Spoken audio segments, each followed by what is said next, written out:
All right, this week we have Jussi Oksanen in studio. This podcast was phenomenal. He's a childhood hero of mine. He's a true great of snowboarding. He's lived through so many generations, from the first Olympics to filming some of the best video parts the world's ever seen to popularizing the butter.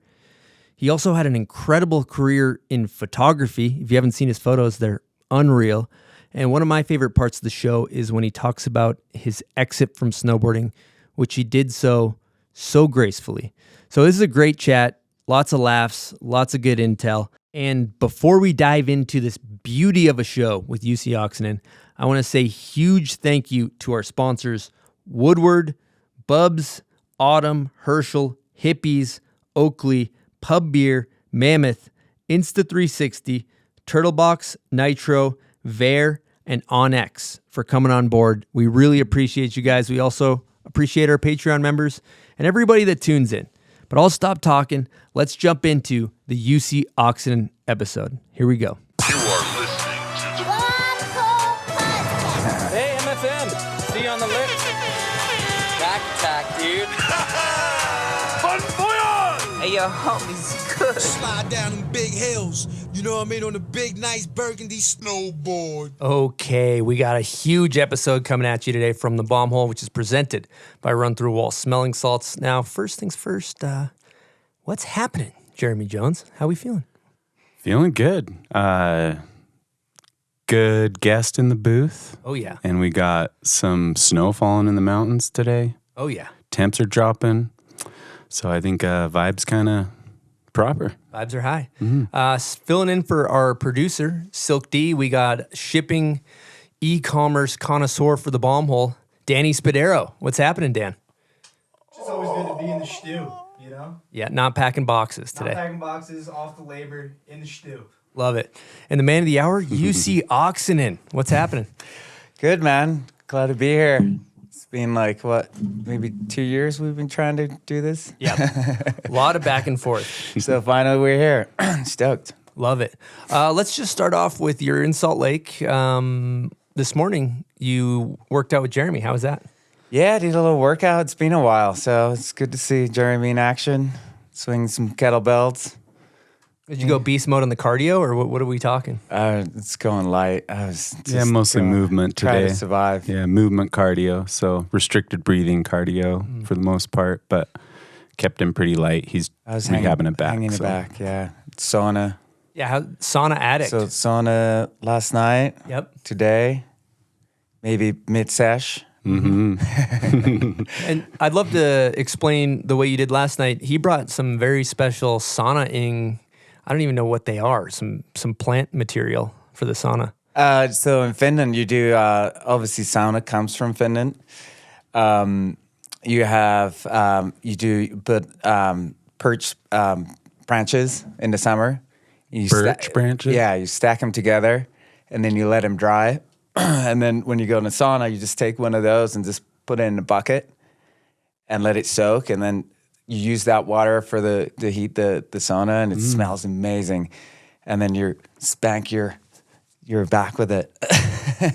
But my mom makes the perch leaves, and she puts them on these tea bags. And then you can put hot water and you put them in a little bucket, and you just throw it in, and it gives you a little sense of Finland. Little tea aroma. Little Finland aroma. Dude, I'm backing the birch sticks. I didn't know about that. Dude, Just learned it's about legit. sauna hats too. And we had that discussion this morning. Are you on the sauna hat yet? No, I told him you were, though. But Game changer. Jussi had something to say about the sauna hat last night. Yeah. Well, I'd never seen it. We don't, when we grew up, I never heard anybody wearing sauna hats. So I think this So is weird. A manufactured American Yeah, it's probably situation. the Americans made it a Finnish thing. Yeah, how can we sell more swag? Mm-hmm. Yeah, bomb hole sauna hats and birch bags coming at you soon. Danny will be packing those up. I get an extra 20 easily with that sauna hat, though. Extra 20 minutes? Extra 20 minutes at the same temp. Mm-hmm. All right, It's let's run it back here, Jussi. You've had a long, illustrious career in snowboarding. One of the few super pros of the glory days of snowboarding. But I'd love to hear where it started in Finland. So I grew up in a little town outside of Helsinki, little suburbs, like 20 miles outside. Had a amazing childhood, like super free, like just out the door. Our house was never locked. It was just like wild, like just super free. Started playing soccer when I was young, and then got into skateboarding when I was like maybe 6 or 7, and just fell in love with skateboarding. And that became part of my life. And then it was we're skiing because that's just what we had. And then I think it was like 89.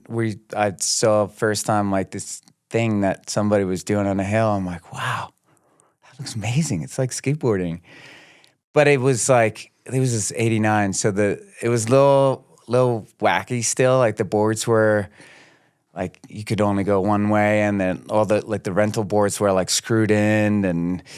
But I think we got black snow. Do you remember those? Oh yeah, I had a black snow. Yeah.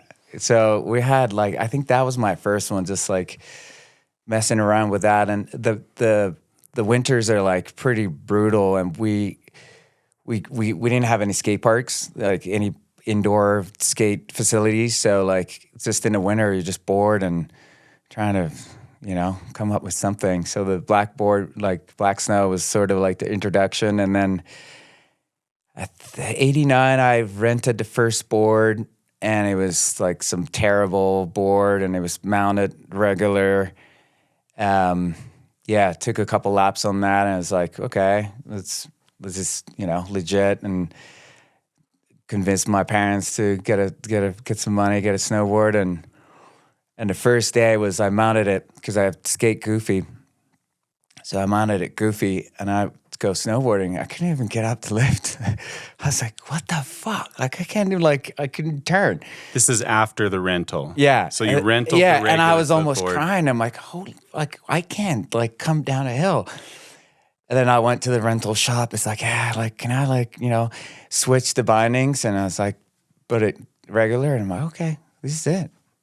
Perfect. I can shred now. So That's so crazy. So we get that baffles. I'm the same You way. share I that, snowboard yeah. regular, skate goofy. Do you have any theories as to why? dude, I think it's like some sort of a brain tweak, It's gotta be, because it doesn't make any sense. No.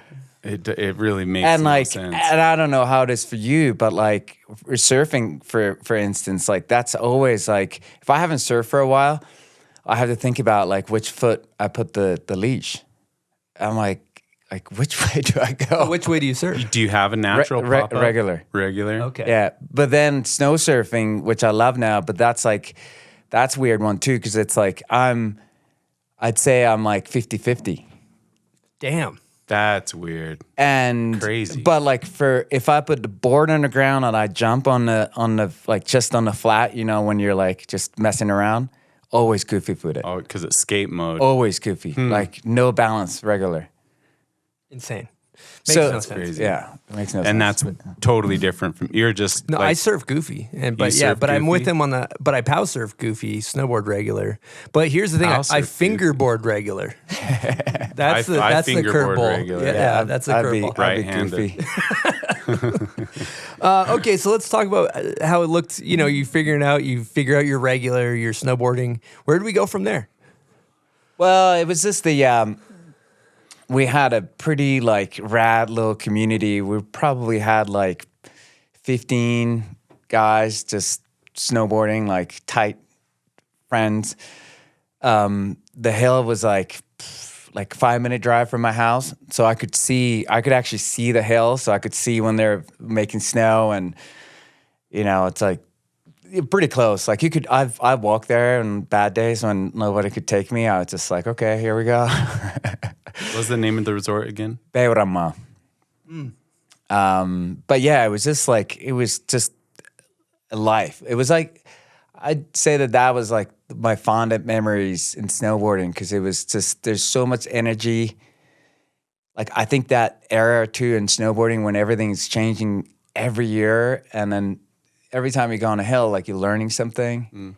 and there's like, it's so pure because there's no agenda. It's just like, you're not thinking about it like, am I gonna make it? Or like, it's just like friends having fun, and you're just, you know, that's like your second home, you know? But yeah, we had no jumps. If you wanted to jump, you're here's a shovel, and you're just buying some snow, and it's ice, you know, it's terrible, like horrible conditions. So you just makeshift some of these features, and you just hot lap them. Like it'll take probably 30 seconds up, 30 seconds down, and you just like do that every day, hours. The reps. Yeah, and then my friend Timo, we're like brothers. He started competing, I think it was like 95 in half pipe. We didn't have a half pipe, but he started doing really well. And then I sort of started just traveling because his dad was like super involved, like driving everywhere. So I would just kind of tackle along, but I wouldn't sign up for any of the contests. It was like terrifying for me. And then it was like 96, I think. Like I was planning to do the same. I'm just gonna like lurk, like you do this contest, and I just go shred over here. And I honestly, I can't remember how it happened, but I think his dad was just over it, and he just signed me up. And if I recall, like they just called my name. I'm like, what the fuck? Like I'm not like prepared for this. Like I've ridden half pipe like twice in my life. And I did the contest, and I got into finals, ended up maybe like 9th place. And I was like, okay, well, that wasn't so bad. And sort of slowly, it's just that I won my first contest like that year, and broke my snowboard, and we didn't have any money. And then I was like, oh, well, like I need to figure this out. I just won a contest. I don't have a snowboard. I did some bunch of homework, like who's got what sponsors, which riders are like on certain, you know, brands that with distributors and all that stuff. And then I just like Lamar, like there's a window here, because they had like 2 of the rep riders, and you know I felt like I had a little niche in that, and it was an American company, and hit up the distributor, and it was like the assistant answered the phone, and it's like, no, he's already got the best riders. I'm like, no, like did my pitch and send a letter to. I actually got the letter. I need to find it. It's like send a letter, multiple phone calls, and then finally the rep calls me, and it's like, okay, so what's your deal? And I was like, okay, this is the deal. Like I just won a contest. I need 2 snowboards. I need full outerwear. And he was like, oh, okay, like, you know, demands pretty high here. I'm like, dude, I need 2 boards. Like if I break one, I need a backup. Like, yeah. And he was just like, wow, like you were so persistent. So it's like, okay, I give it a go, and got on Lamar flow, and that's where it started. That's it. How were those boards? Terrible. Black snow, maybe like one step ahead, black snow. Maybe. Worst snowboards ever made. Dude. So, but the thing that's crazy, you're talking about 96. 2 years later, you're at Nagano Olympics. It's 98. Yeah, so yeah, it happened all pretty fast. 97, I started competing in Europe. So Junior Worlds, which was a pretty big deal in the half-pipe scene, which was in Finland, and the distributor called Steve Asifin, who was the Lamar US team manager, to come over and watch me in Ruka. And that's where I got second.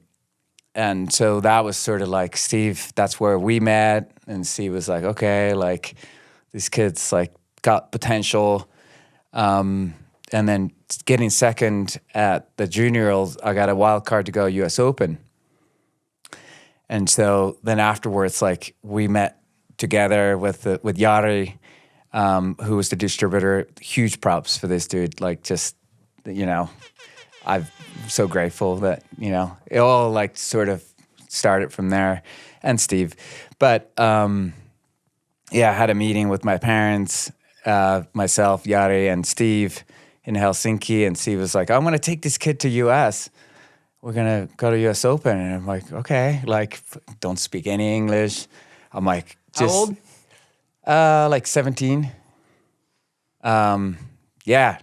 So when me and Steve hit the road, flew to New York, and like we landed, and he's like, you know, this was before like cell phones. He's like, oh, I'm gonna make some calls. I'm like sitting there, like never been outside of Finland, and I'm just like looking at the scene at the airport. I'm like, oh my god, like I already see like the headlines in the like Finnish newspaper, like this Finnish dude went to America, never came back.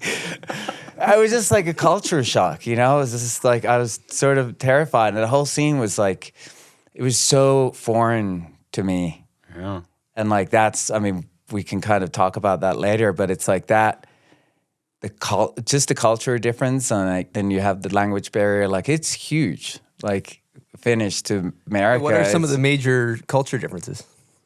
Well, like as a general, like I think the Finnish culture is very like introverted.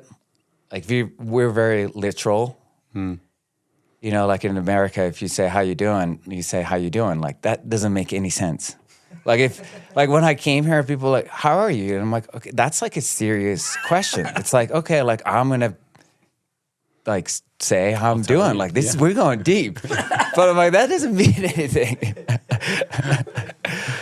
But, and it's just like, we're quiet and like kind of reserved, and like America is just like, you know, loud, and it's just different, you know? Obnoxious. Yeah, big. And yeah, so it was just like, you're just this kid just in the back, just like, oh, like, what's happening? But yeah, I did the US Open. I didn't do well. I think he was just like kind of going into the deep end. But yeah, that was 97, and then 98, just started winning some contests, like the just leading up to the Olympics, and that was a pretty interesting time, because before that, like it was the ISF, which was International Snowboard Federation.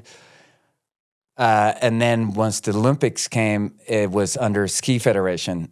So all of a sudden, we had to do these FIS contests. And it was super whack, because like they were run by ski operation, like and they weren't invested in snowboarding. And so there was like this, it was just a weird transition. So we had to show up these whack contests to get like points to go to the Olympics. And at that point, I was just sort of over. Like I was never a half pipe rider. That was the only way out of Finland. So that was just sort of, and I don't think I was never good at it. I was good at it enough to like move forward with it. And like my dream was to come to US and do filming, like kind of, you know, that's all I wanted to do. So like once I got into the Olympic team, and that was like interesting time, because most of us, like if you saying like you're going to Olympics, you'd be like, oh my God, like I've been dreaming about this my whole life. And for us, we're just like, I don't know about this. Like it's kind of weird, like kind of stoked, but like kind of not. And then when Terje boycotted it, which was, you know, such a boss move for snowboarding. Yeah, so it was just an interesting era in snowboarding, and kind of unfortunate, because I think if ISF was able to like have the kind of control of snowboarding, I think he would have actually been legitimate tour forever, which it's a shame that nothing really came about. Like it's been so scattered. But yeah, and then You got 9th, right? I think I got 11. Or you got 11th. You got 11th, sorry. So Olympics. So I got on the team, and then like I said, it was kind of like a weird scenario. Anyways, we get on the flight from Helsinki to Tokyo, and we're in the plane, and we're just kind of like having some beers, and it's like half the Finnish team is on the same plane, and all these like athletes are like doing this protein shakes and just like getting all like, and we're just having beers and it's already kind of like dividing, like, hey, like we're not like, we're kind of like separate to this. And then this guy, Sabu Kuhlberg, he was good friends with Terje. He was on the Finnish team and he had a few drinks and like, you know, the party volume started like shifting a little bit and it was definitely like divide. Like this is we're not like we're different. Snowboarders in the back. Not real athletes. And then we got in Tokyo, and it was like the second day was the opening ceremony, and you wear the Finnish uniform. It's a big deal. And as soon as we go in the stadium, Sabu just rips his jacket off, and he's got big old like Welcome Stone T-shirt. And it's live TV, and there's nothing you can do. And Mom's just like, oh my God, like we're all gonna get kicked out. And like he walks the whole thing, just like big ass fucking welcome thing. And, yeah, and then and next day we got removed from the Olympic Village, and we stayed in a hotel, and it was like rebels, dude. Proper. Yeah. So then how'd the contest go? Because back then it was 2 runs. Both count. It wasn't best run. So the contest, I think I qualified like top 3 maybe. Like it wasn't bad. Like I probably had a chance. And then the finals day, it just rained, and the cat just drove the flat like right before the finals. And so what happened when it rained? Like all the walls were like sheer ice. And then the bottom just became this like a foot deep sugar. It was the worst scenario ever. Out. So you just like, you go on a wall and then you just go on this mush. And so I fell my first run on like right before the last hit. I was going to do like switch back 5 and I just landed on the flat. Like, I fell on the flat, going switch. And I was just like, yeah, whatever. It's game over. It's just the Olympics. Yeah, and honestly, like looking back, I think it was like one of the best things that ever happened to me as far as my career that I didn't do well in the Olympics, because I think it could have taken me in a direction that wouldn't be good for my snowboarding. Because after that, I was just like, okay, I'm never gonna ride a pipe again. I'm gonna go to US. I'm just gonna.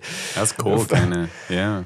And it was like. And right after that, it was actually like Nokia, which was the head like title sponsor for FIS, which is the biggest cell phone company at the time from Finland. They reached out to me, and they wanted me to be like one of the head athletes for Nokia and compete with FIS, and it was like a 6-figure deal, and I was making maybe 20 grand, and I was like, no way. Like, thanks, but no thanks. Like, not interested. Like, this is like, I'm going over here. And that was a pretty heavy pill to swallow for my parents. Like, that was the first time when I saw my dad crying. And he couldn't figure. I mean, it's like fair enough. It's like you're doing what you love, and you're making more money. You're gonna make more money than 2 of us together, and you're gonna go here to like make no money? Like, that doesn't make any sense. I hear you, but I gotta go. And yeah, best decision ever. You just you do what you feel is right. And I came to US and started kind of doing the film thing. Did you jump right in with standard? Was that your first soiree? Yeah. So that 98. I came to US, did a few contests, and then I got on like few days with standard, sort of like a tester. And I was like, my first backcountry day was, I should have talked to Mike, because I feel like it was Noah and Kevin Jones and might have been Tom Bird. I can confirm. That's the way I remember it. And it was the most humbling experience like ever. Because like for me growing up snowboarding, like watching all these like Mac Dog films and standard films, like all the backcountry stuff was like fast forward, like I just jumps, like I was like, because I didn't like, for me it didn't make sense. It's like, why is dude's like just doing turns, but he's not doing any tricks? Like it's boring, like. And that Still is. That first day, like it was like humble pie in your face, like seeing Tom Bird do ride, Dude. and I was like, you are God. And I'm like, and I think it was the best thing ever because it was like, it just slapped in your face, like, okay, hey, like this is different. You know, this is not just, you're just not going to show up and just start hucking around and make a video part, you know? So it was cool to have that experience that year. And I obviously didn't get any shots, but it was sort of like, okay, like I got my head around like what it takes and what the scene is and just kind of, you know, get the feel of it. And then... You really had no shots? You had a small part. Mm-mm. No?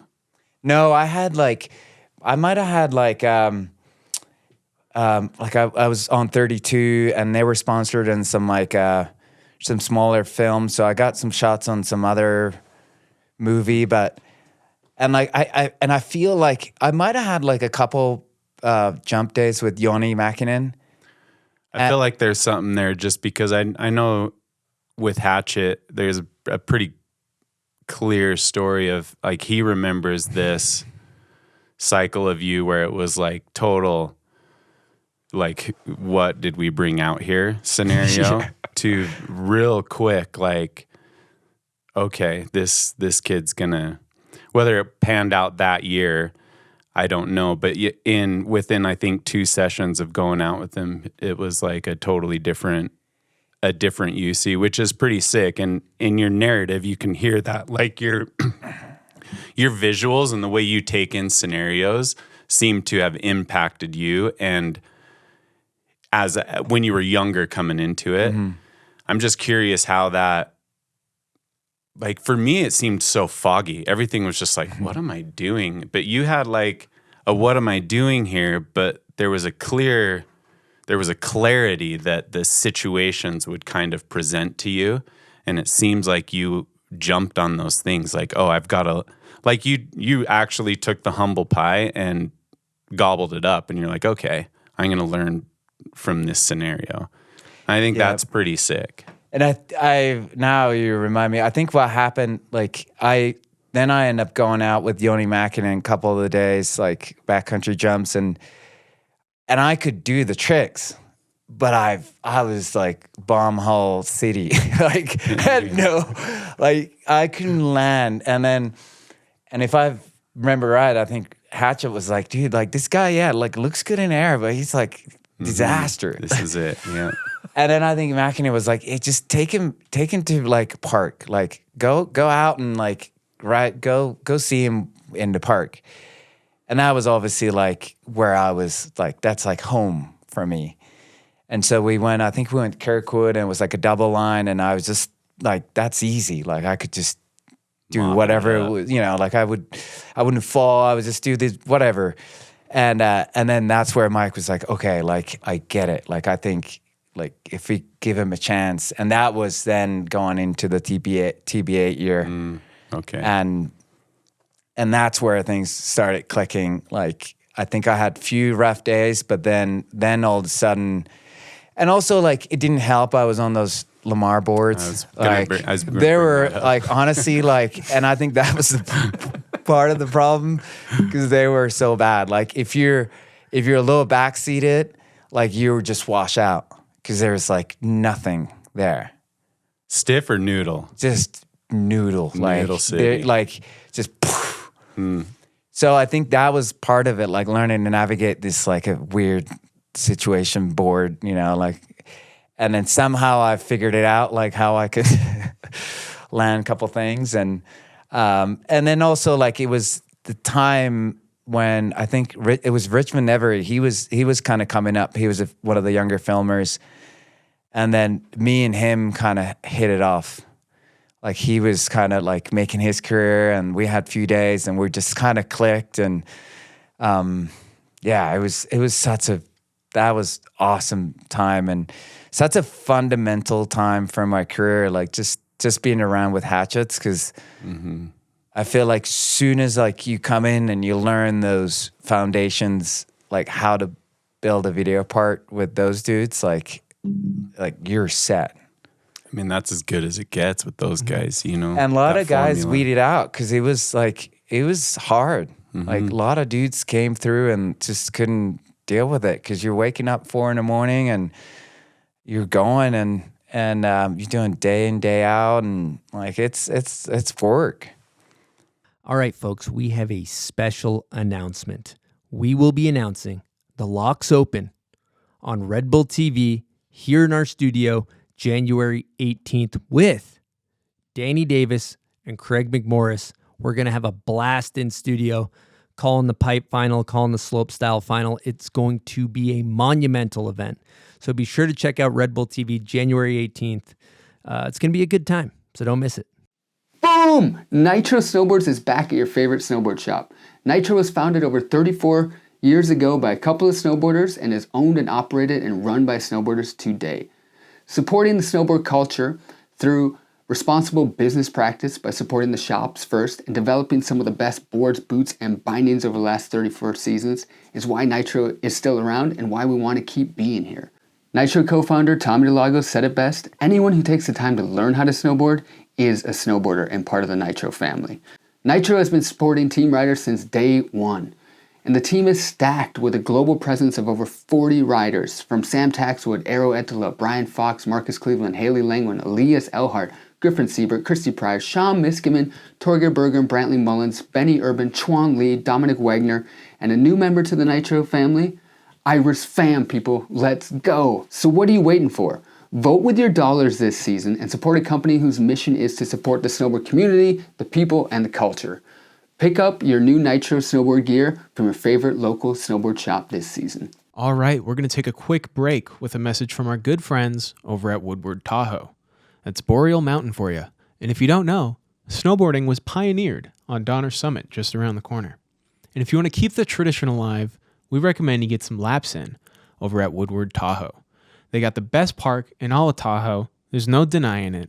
If you've been there, you know what I'm talking about. Well-groomed, creative parks. You can't get enough of it. And get this, they got night riding, the only night riding in Tahoe. Their chairs are spinning with full lights, great visibility until 8 p.m., 7 days a week. If you want to get your reps up, just like the pioneers did, head on over to Woodward Tahoe. Once UC learned how to land, it was over for everybody. That's it. It helped when I got on Burton.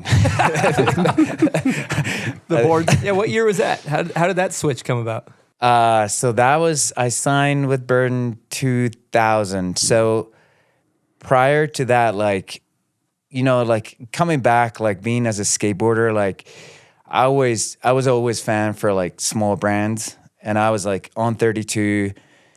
Previously, it was on Billabong, but I didn't like the gear was like kind of whack, and I got on Dub. I signed a 5-year contract for like $200 a month. It was fucking great. But I was like, Dub, like she'd sign me up for life, like, at the time I didn't care, like it wasn't money. I just wanted to have these cool brands. That was far more important for me. Be associated with like rad brands.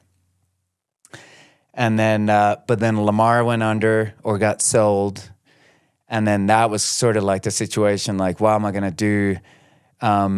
Steve Astafan he started his agency called The Family, so I was one of the first athletes on the roster, and so we're kind of starting thinking like, okay, what are we gonna do? And we had like pretty decent options. Like it was like maybe K2, LibTech, like there was a few options. Like the way we pieced it together, like was basically a double what I would have made from Burton. But then I was like, okay, like I wasn't like the Burton fan kid, but at the same time, I'm like, okay, like this makes so much sense. Like it's like I could be here, I probably would be maxed out, like, and who knows what's going to happen, or I could go to Burton, earn way less, but it's the brand that I could be with for the rest of my career if things pan out. And so I was like, okay, well, I'm going to take less money. I'm going to sign with Burton. And the way we structured the deal was like half the money, but I could make the other half basically incentives. And that was probably the best 2 years I ever had. Like first I won US Open, X Games, like it was video part of the year, the first year. And so it worked out. And 2003 is where Burton introduces caps on their incentives. Yeah, but it was definitely like the right call, and like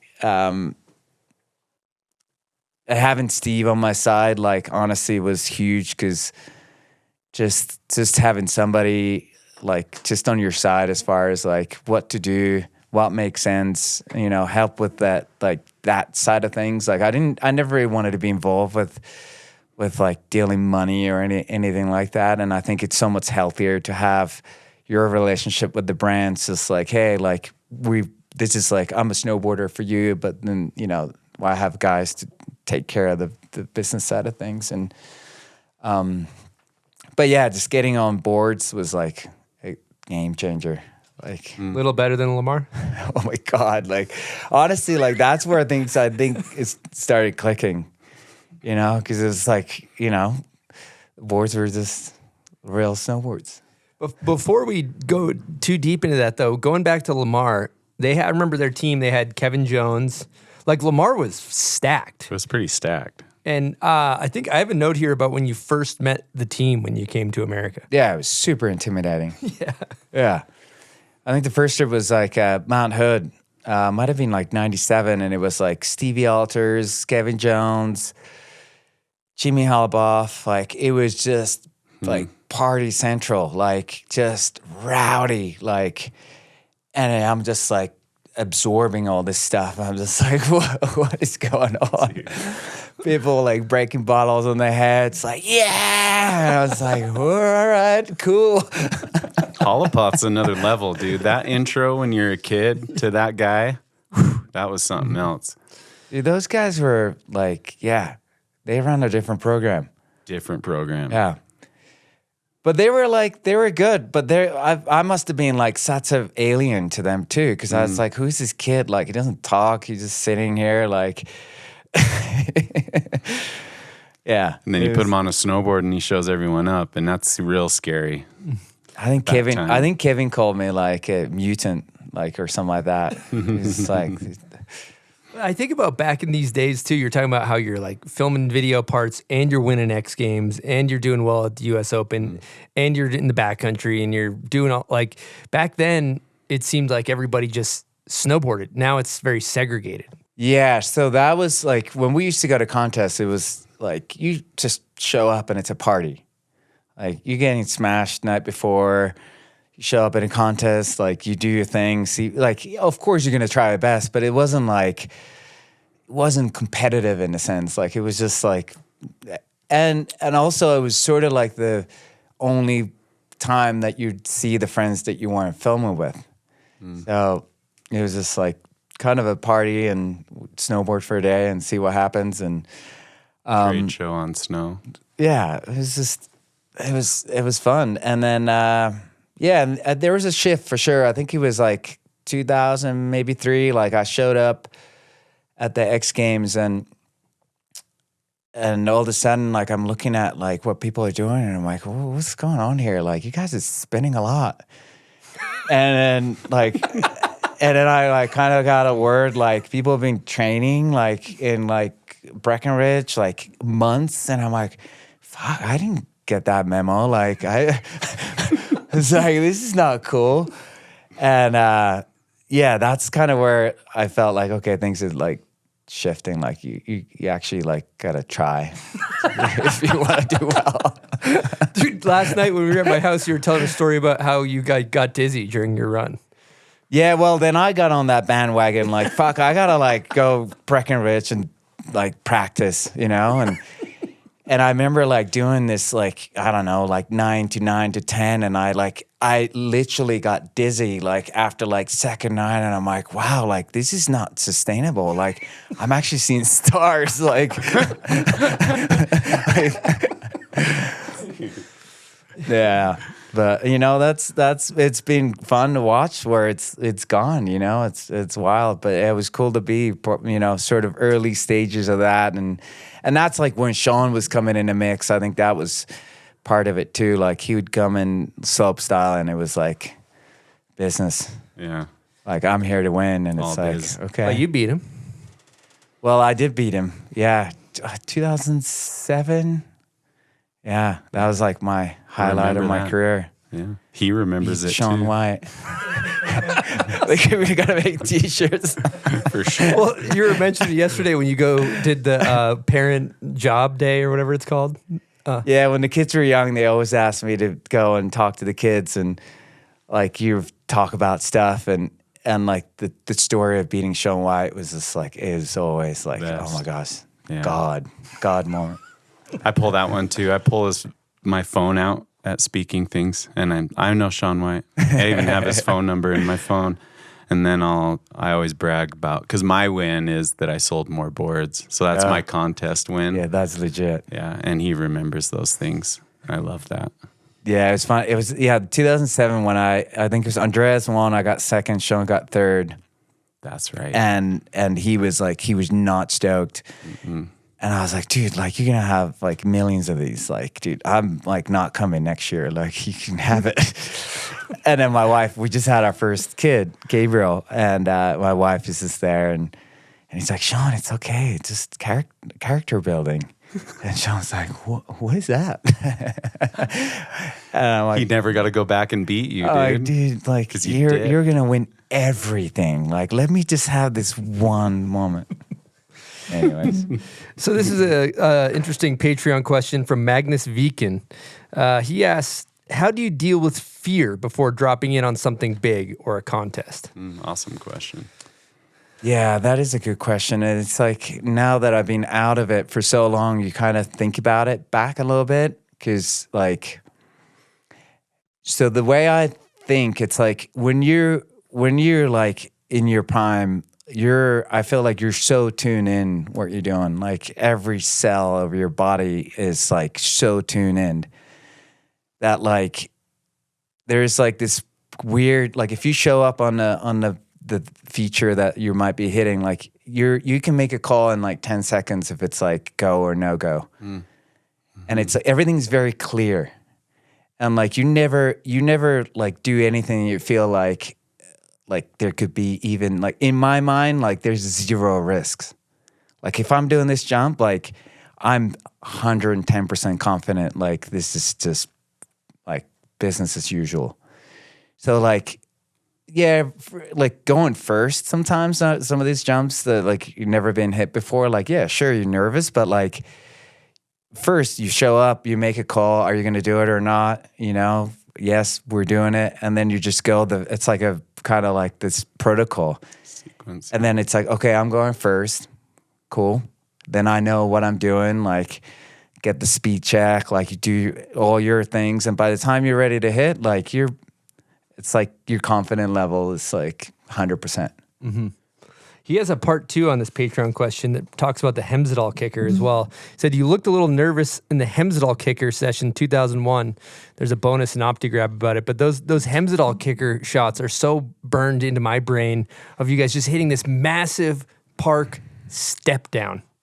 Yeah, they were terrible. I mean, that was like the worst era of park jumps. Seriously.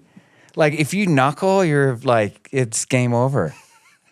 Like 80 foot to a knuckle, like it's like straight to hospital. Like it's not.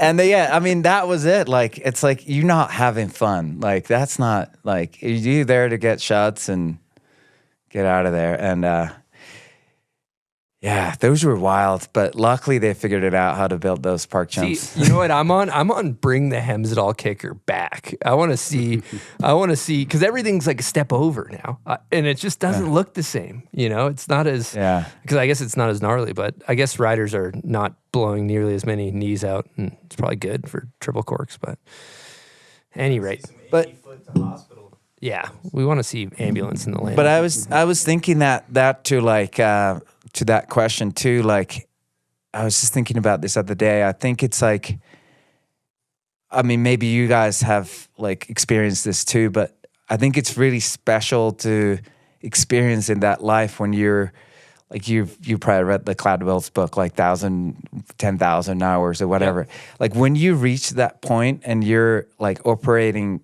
like pretty high level, like having that feeling when everything is so fluid and easy and you're so one with the snowboard, like that feeling, like I think I only had it for a few years, but it's like, it's really special. You know what I mean? I do. 100%. And I also think about too, there's also a pattern of going to big rail or closeout rail or big jump, like day after day after day after day, where you getting out of your comfort zone, just breaking through that becomes just what you do on a daily basis, and you become more and more comfortable the more you do gnarly shit. Yeah, I think you're like, it's like, I've been biking, like, you know, so the like threshold, like where you at, like where's your like threshold, and it's like I think of that like in like snowboarding, like your threshold becomes so like it's so normal to operate in a pretty high level. Like if my threshold was X, like now it's like 0.1. Like, it's like airborne 10 feet, like whoo. But you know, that's like, it's just fascinating. I think that like where you're just at that's it becomes normal. Mm-hmm. All right, full hypothetical here. Because I know you're going to probably go like humble pie on this answer, so I'm going to make it like legit. Gun to your head, okay? We're going to kill you if you don't try this, because I feel like you try to squirm your way out of this otherwise. You're on top of, let's just say, a perfect 60-foot cheese wedge, and you got to do a switchback 9. Do you think, like, if you have to, you're landing it first try? I got it. Yeah. I got it. That's what I wanted to hear. 110%. That's what I wanted to hear. I'll Good. back it up. Yeah. Good. He will for sure land it first try. So we're talking about switchbacks 9s here, UC. I'd love to hear the story of the one from standing sideways where the entire thing slabs out and causes an avalanche and you still stomp, but then Tommy in the debris. Yeah, so that was like we knew that there was a very high chance that it was going to slide. But like the scenario for sliding, it's not, you know, you're not going to be like buried because it's going to come to a flat and it's just going to spread out. So, yeah, we built this.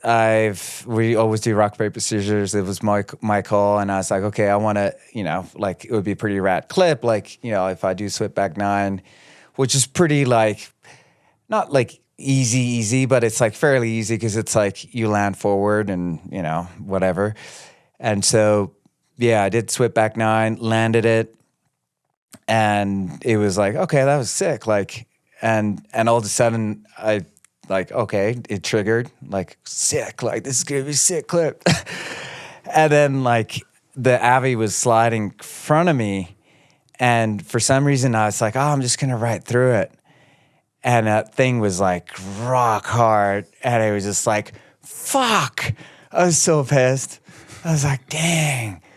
And yeah, just tomahawk. And the Avi just took me out and like got to the bottom. And yeah, I totally came out of it. But he actually made a sick clip. So it was rad. And honestly, like, I think what happened there, it saved my life, like down the road. Like, so my last day, we can talk about it separate, but like it was my last day filming, period.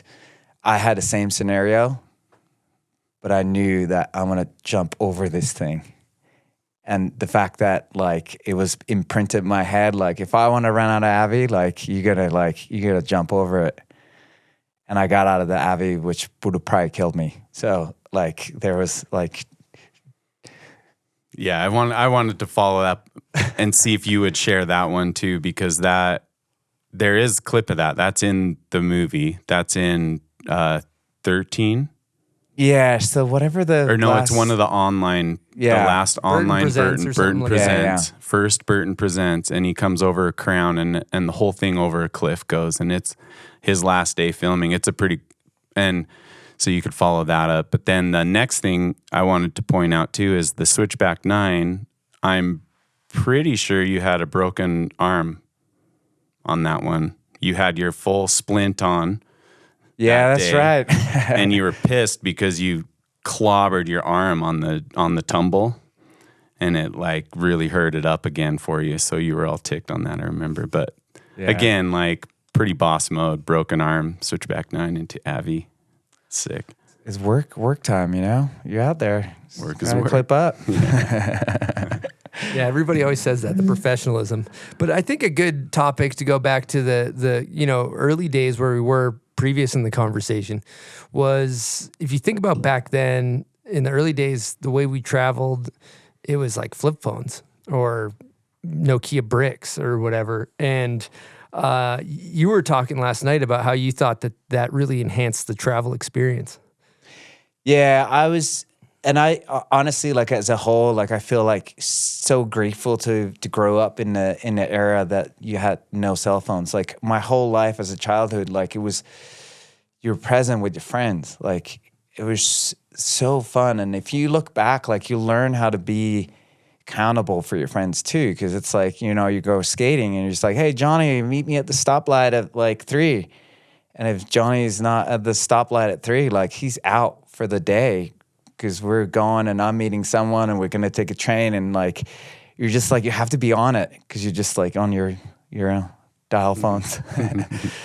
But then like to the snowboarding era, like all the trips, like you weren't like distracted with these stupid things, like you traveled filming, and off days, like you're just hanging out with your homies and just coming up with different things, like let's go shoot photos, or let's go for a hike, or let's go skate, or like you just like, and you're actually like spend time with your friends and build memories, like, and like the recent days, it's just like everybody's like just and it's just the experience is not the same, That's true.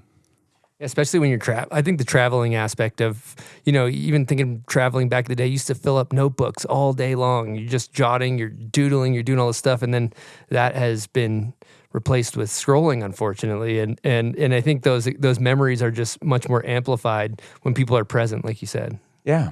And like being bored too, like that's kind of good because you might get into like art, or like that's kind of how I got into photography, like the days off, I just go shoot photos. That was my hobby. And yeah, if I had a phone, I would probably just sat there in like a weird position. And it's like, I see that, like to your point, like I think I told you yesterday, I think it was like some doctor's appointment that I was, and I looked at these humans on these things, and like we looked like, it just hit me, like it's such a bad scene. Like everybody's on their phone, like in weird positions, like it's like, what happened to our like human race? It's really sad. Wall-E, dude. You know the movie Wall-E, right? Yeah. Like everyone's That's necks like all jacked up, like Yeah. I don't know. Anyways, and I'm guilty of it. It's hard one to to work around, but. Totally. Yeah. Anyways, I love it. I picture like the evolution where it's like the ape into a human, and then we're actually like de-evolving, and we're just like hunched over a cell phone, going back to like looking like an ape.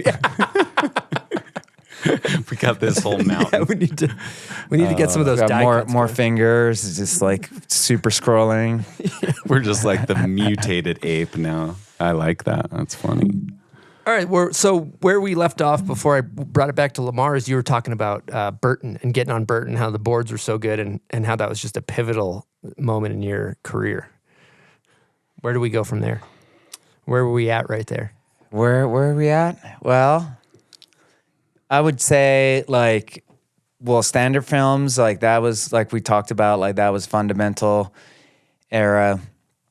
Thought a lot, super grateful for Hatchets. I think they like just taught me everything about how to film a part, and like it was such a fundamental like imprint in my career.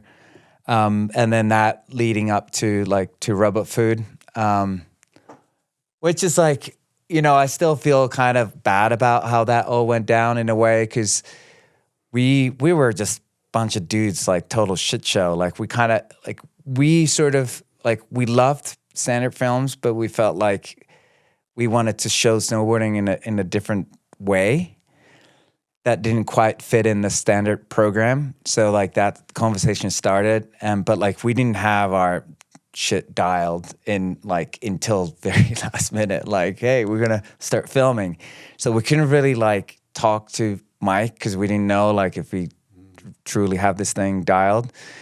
So like kind of kept it like last minute, and that was super unprofessional, but that was just like how we were at the time.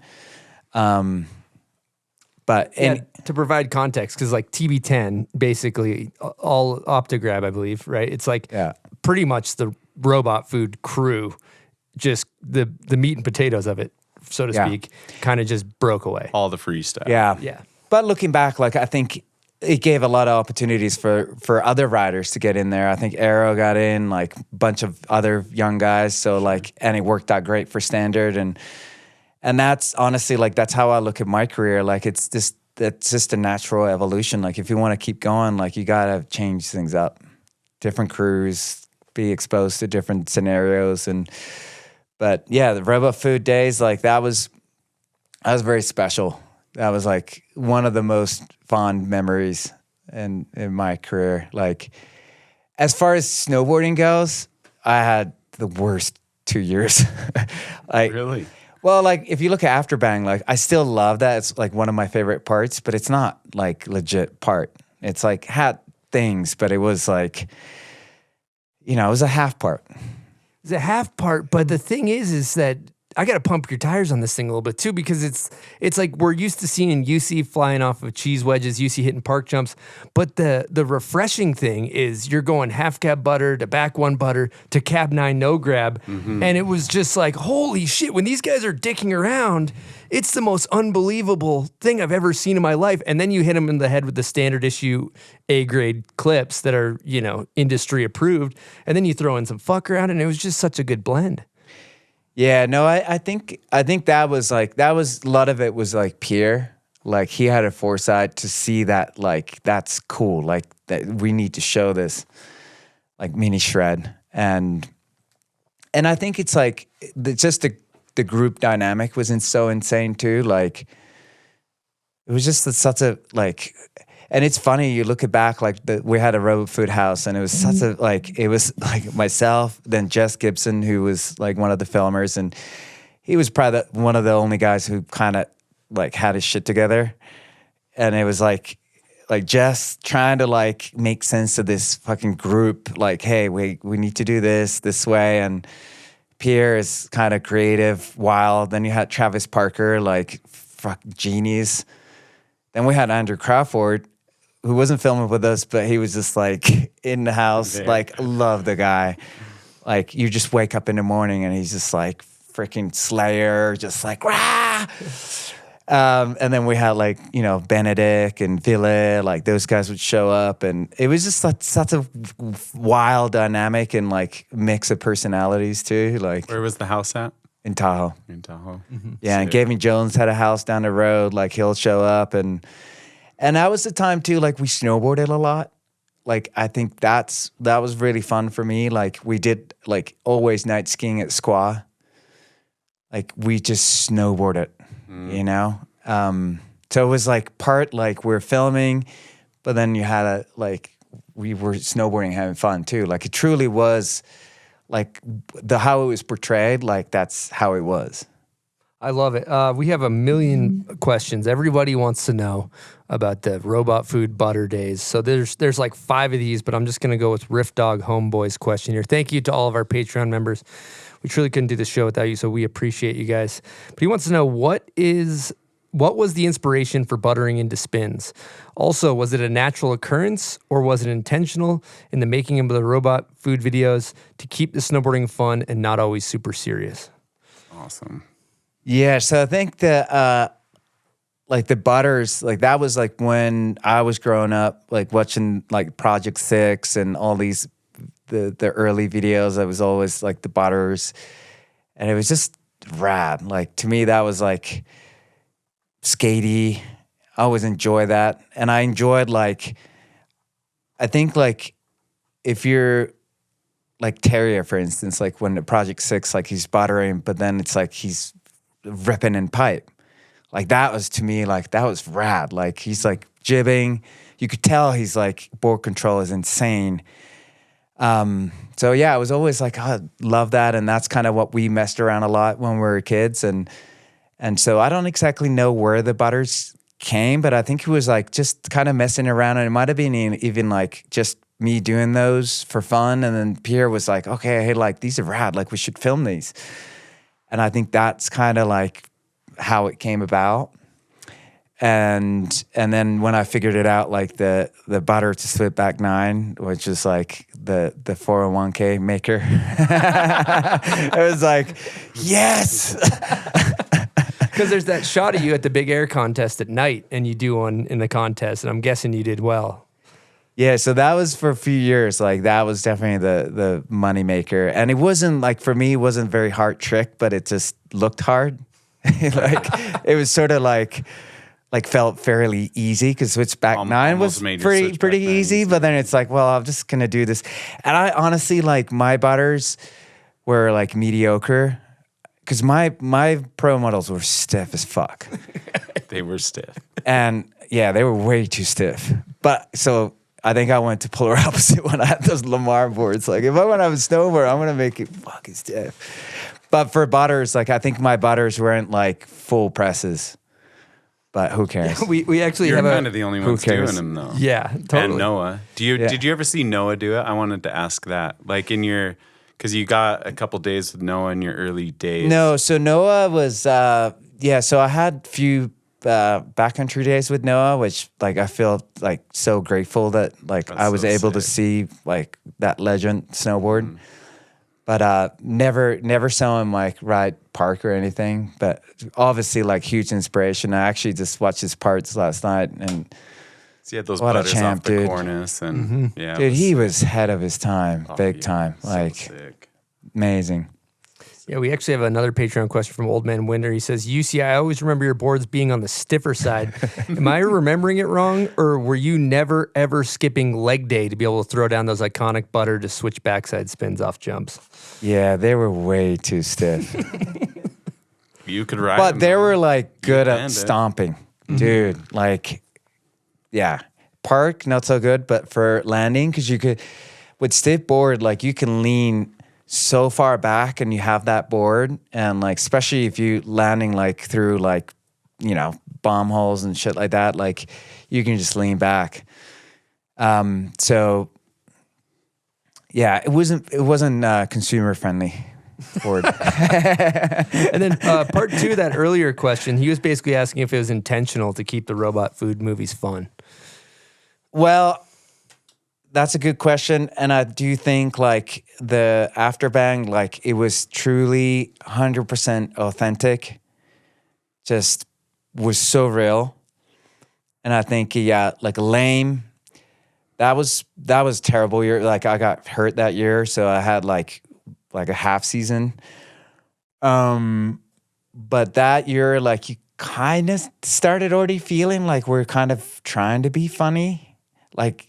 I don't know. I just had that kind of sense that like it wasn't the same anymore.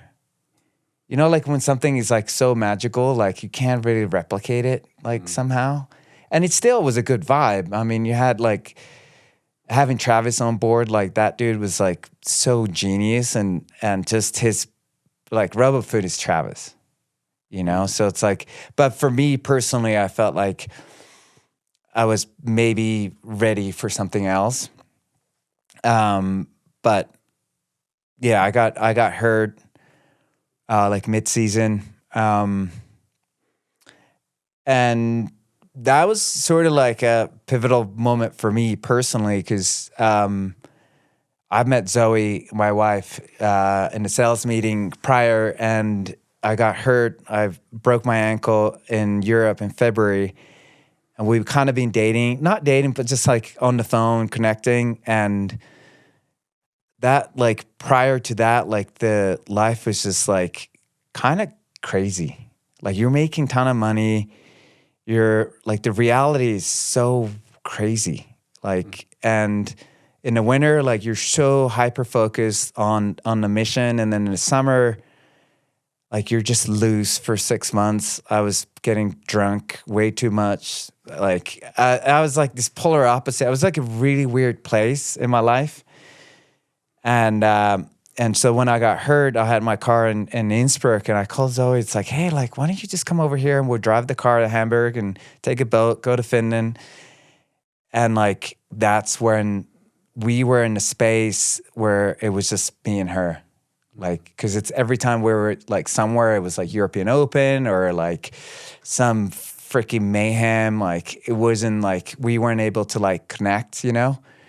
So it allowed us to kind of like really get to know each other, and fell in love and knew that I wanted to marry her. And that's, I think from that moment is like, there's so much clarity.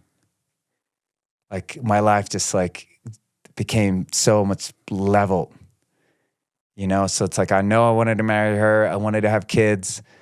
And now the snowboarding thing is like, okay, like, now this makes sense. Like, and I was kind of on the moment too, like, I think if my contract was due in the wrong time, it was like, it could have gone either way.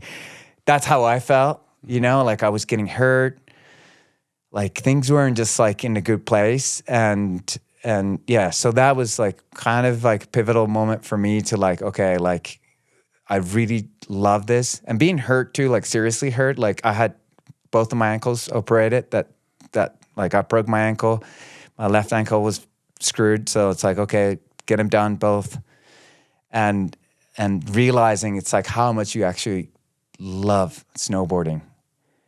And like, not being distracted, you know, like, my life's kind of in order, and it's just like, okay, like, now we're like on a different level, sort of. Today's episode is sponsored by Insta360, a leader in action cameras and 360-degree technology. Capture all the action on the slopes with the Insta360 X4, the best camera for your snow season. Shoot full 360-degree video in 8K resolution, then choose any angle you want after your run. This camera is a hitter. From immersive POVs to third-person shots of you carving down the mountain, X4 does it all. No filmer, no problem. You can get hands-free 360-degree shots while you ride with the ski pole mount. You'll get over 2 hours of runtime at 5.7K, and it films ice-cold content perfect for your social media in temperatures down to -4 degrees. It's super tough and waterproof for any big crash, and it's so easy to use even with all your gear on. Right now, our listeners can bag a free ski pole mount with any X4 purchase. Head on over to store.insta360.com and use the promo code BOMBHOLE, available for the first 30 purchases only. For more information, be sure to check out the links in the description box.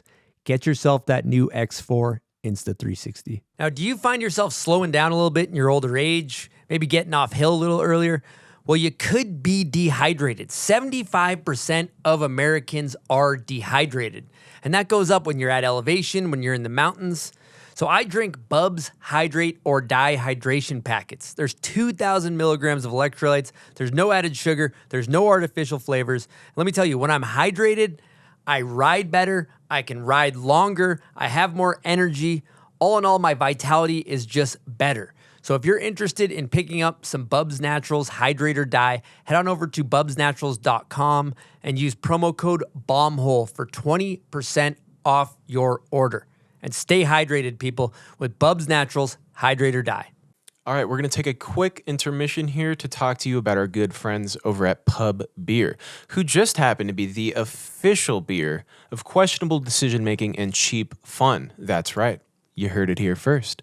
Whether you're just having a couple, maybe you're watching the game, Pub Beer's a great option. Cheap fun.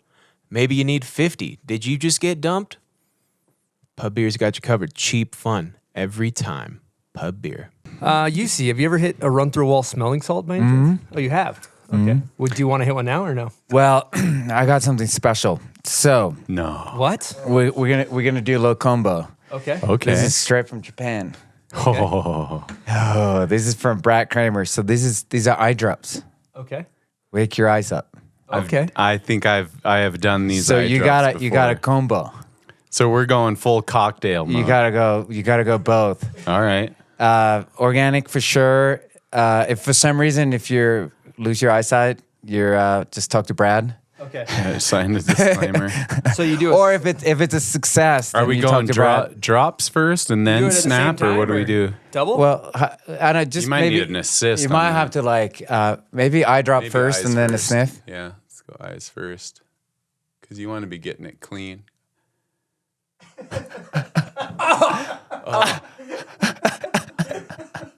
Okay. Okay. So That's stressing me. No, I think that's enough. okay. Are you sure? How many? I would just do one. Oh. Really? Okay. No, I'd do more. I got to do at least match Chris. Okay. Okay. Is it my Okay. Yeah, turn? we're ready to go. Yeah, that's nice. Is My it? eyes are watering, but I think it's good. Yeah, we're I gotta fully get- replenished here. Okay, where's the? I gotta Take get one of these. Cap. Oh, you want a salt? Here, we'll go Yeah. this way. Also, Okay. I'll do the combo. For the listeners, we're doing eye drops and also smelling salts at the same time. Jones is going eye drop. Yep, he's on target. I'm not very good at the eye drops. Yeah. Yeah, you- Oh, he put a lot in there. That's good. That's great. Oh, it's like a spa. Yeah. Bomb hole spa scenario going on. I can't see. I this can't is really see that well. All right, let's smelling see. I'll send it salts. over to you. I'm blind for sure. You see, you want to Okay. the eye drops too? Here. Yeah. There's okay. a lot Show of us how it's going. done. Yep. Oh. Okay. Yep. That was a Run good through one. a wall. Okay. Boom. All right. Let's see how. Oh, he's a professional. He's on target with the eye drops. Oh, that's good. That's refreshing. That's refreshing. Oh. All right. We're back. We're back in action here. Use Does that feel good? I like it. It's refreshing. Chris. I think so. I think it just takes a second. You know. Oh yeah. I mean, mine are really hot.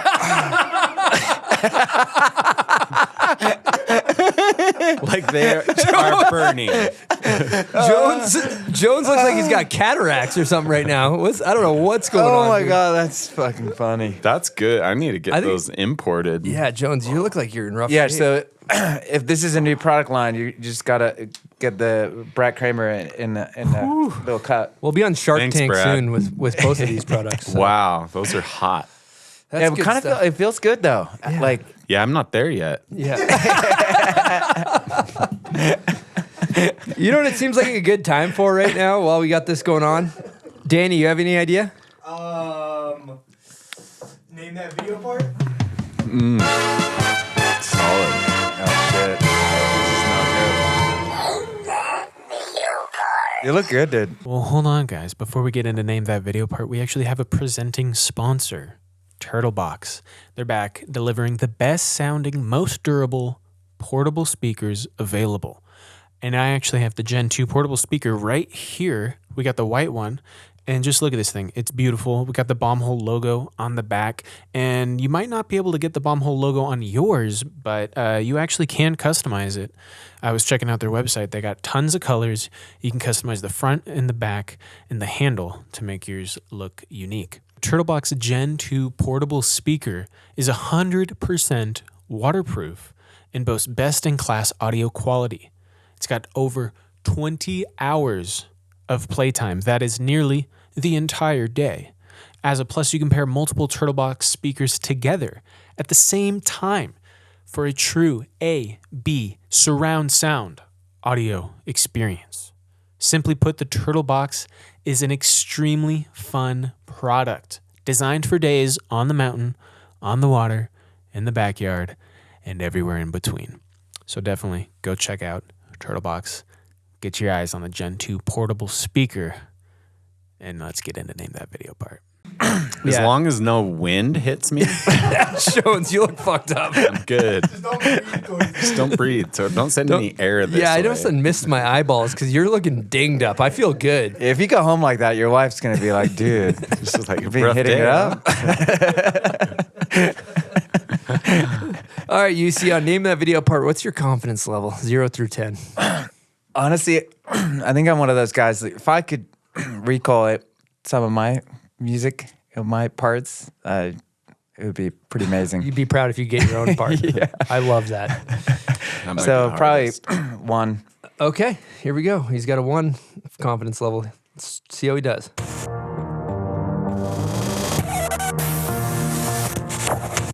You know it? Afterbang? That's correct. You need to hear it again? No, I got it. Travis? That's correct. Congratulations. You got it. Nice job. Thanks, homie. Kind of a meatball, but you won. We got a bomb hole prize pack from Herschel Bags over here. Herschel sent us some Wow, fantastic thank carry-alls. you. Oh my goodness. Something that Thank you could use so on the daily much. driver, and you got all kinds of bomb hole merch in there. That's a legit. I can't believe I got that right. Yeah, absolutely. It just took me a second, but you know what? Those are like, you're a happy little soundbite. Takes you back. It was Yeah. good. Iconic video part. Part 2 of Name That Video part. This is for our listeners, not for you, UC, so you don't need your headphones. And if you know the video and the part, comment on the photo of UC on Instagram. That's where we pick our winner. You'll get a sticker that says, what, Danny? I want to name that video part, and all I got was this stupid sticker. That's correct. Here we go.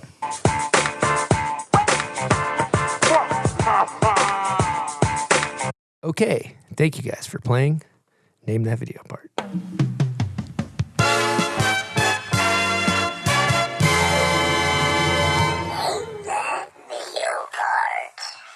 So one thing I think would be cool to talk about, I'm kind of in a good sandwich of people that have navigated a career while having a family. I'm a new father myself. Congratulations. But curious how it was going from no responsibilities, you get married, you have kids.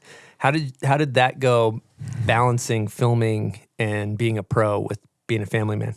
I mean, like I said before, like for having that, like meeting Zoe, like we're like, okay, I'm gonna marry her. She's like best friend woman for my life, and it was like I never really like thought about having family so much, but like it just came. Like it's like, okay, we're gonna have kids. Like it was just like everything like kind of fell in place, like I said before. And I wanted to be like, I felt like I've like been running loose for 5 years, like, and it's like all of a sudden there was like this, like everything makes sense.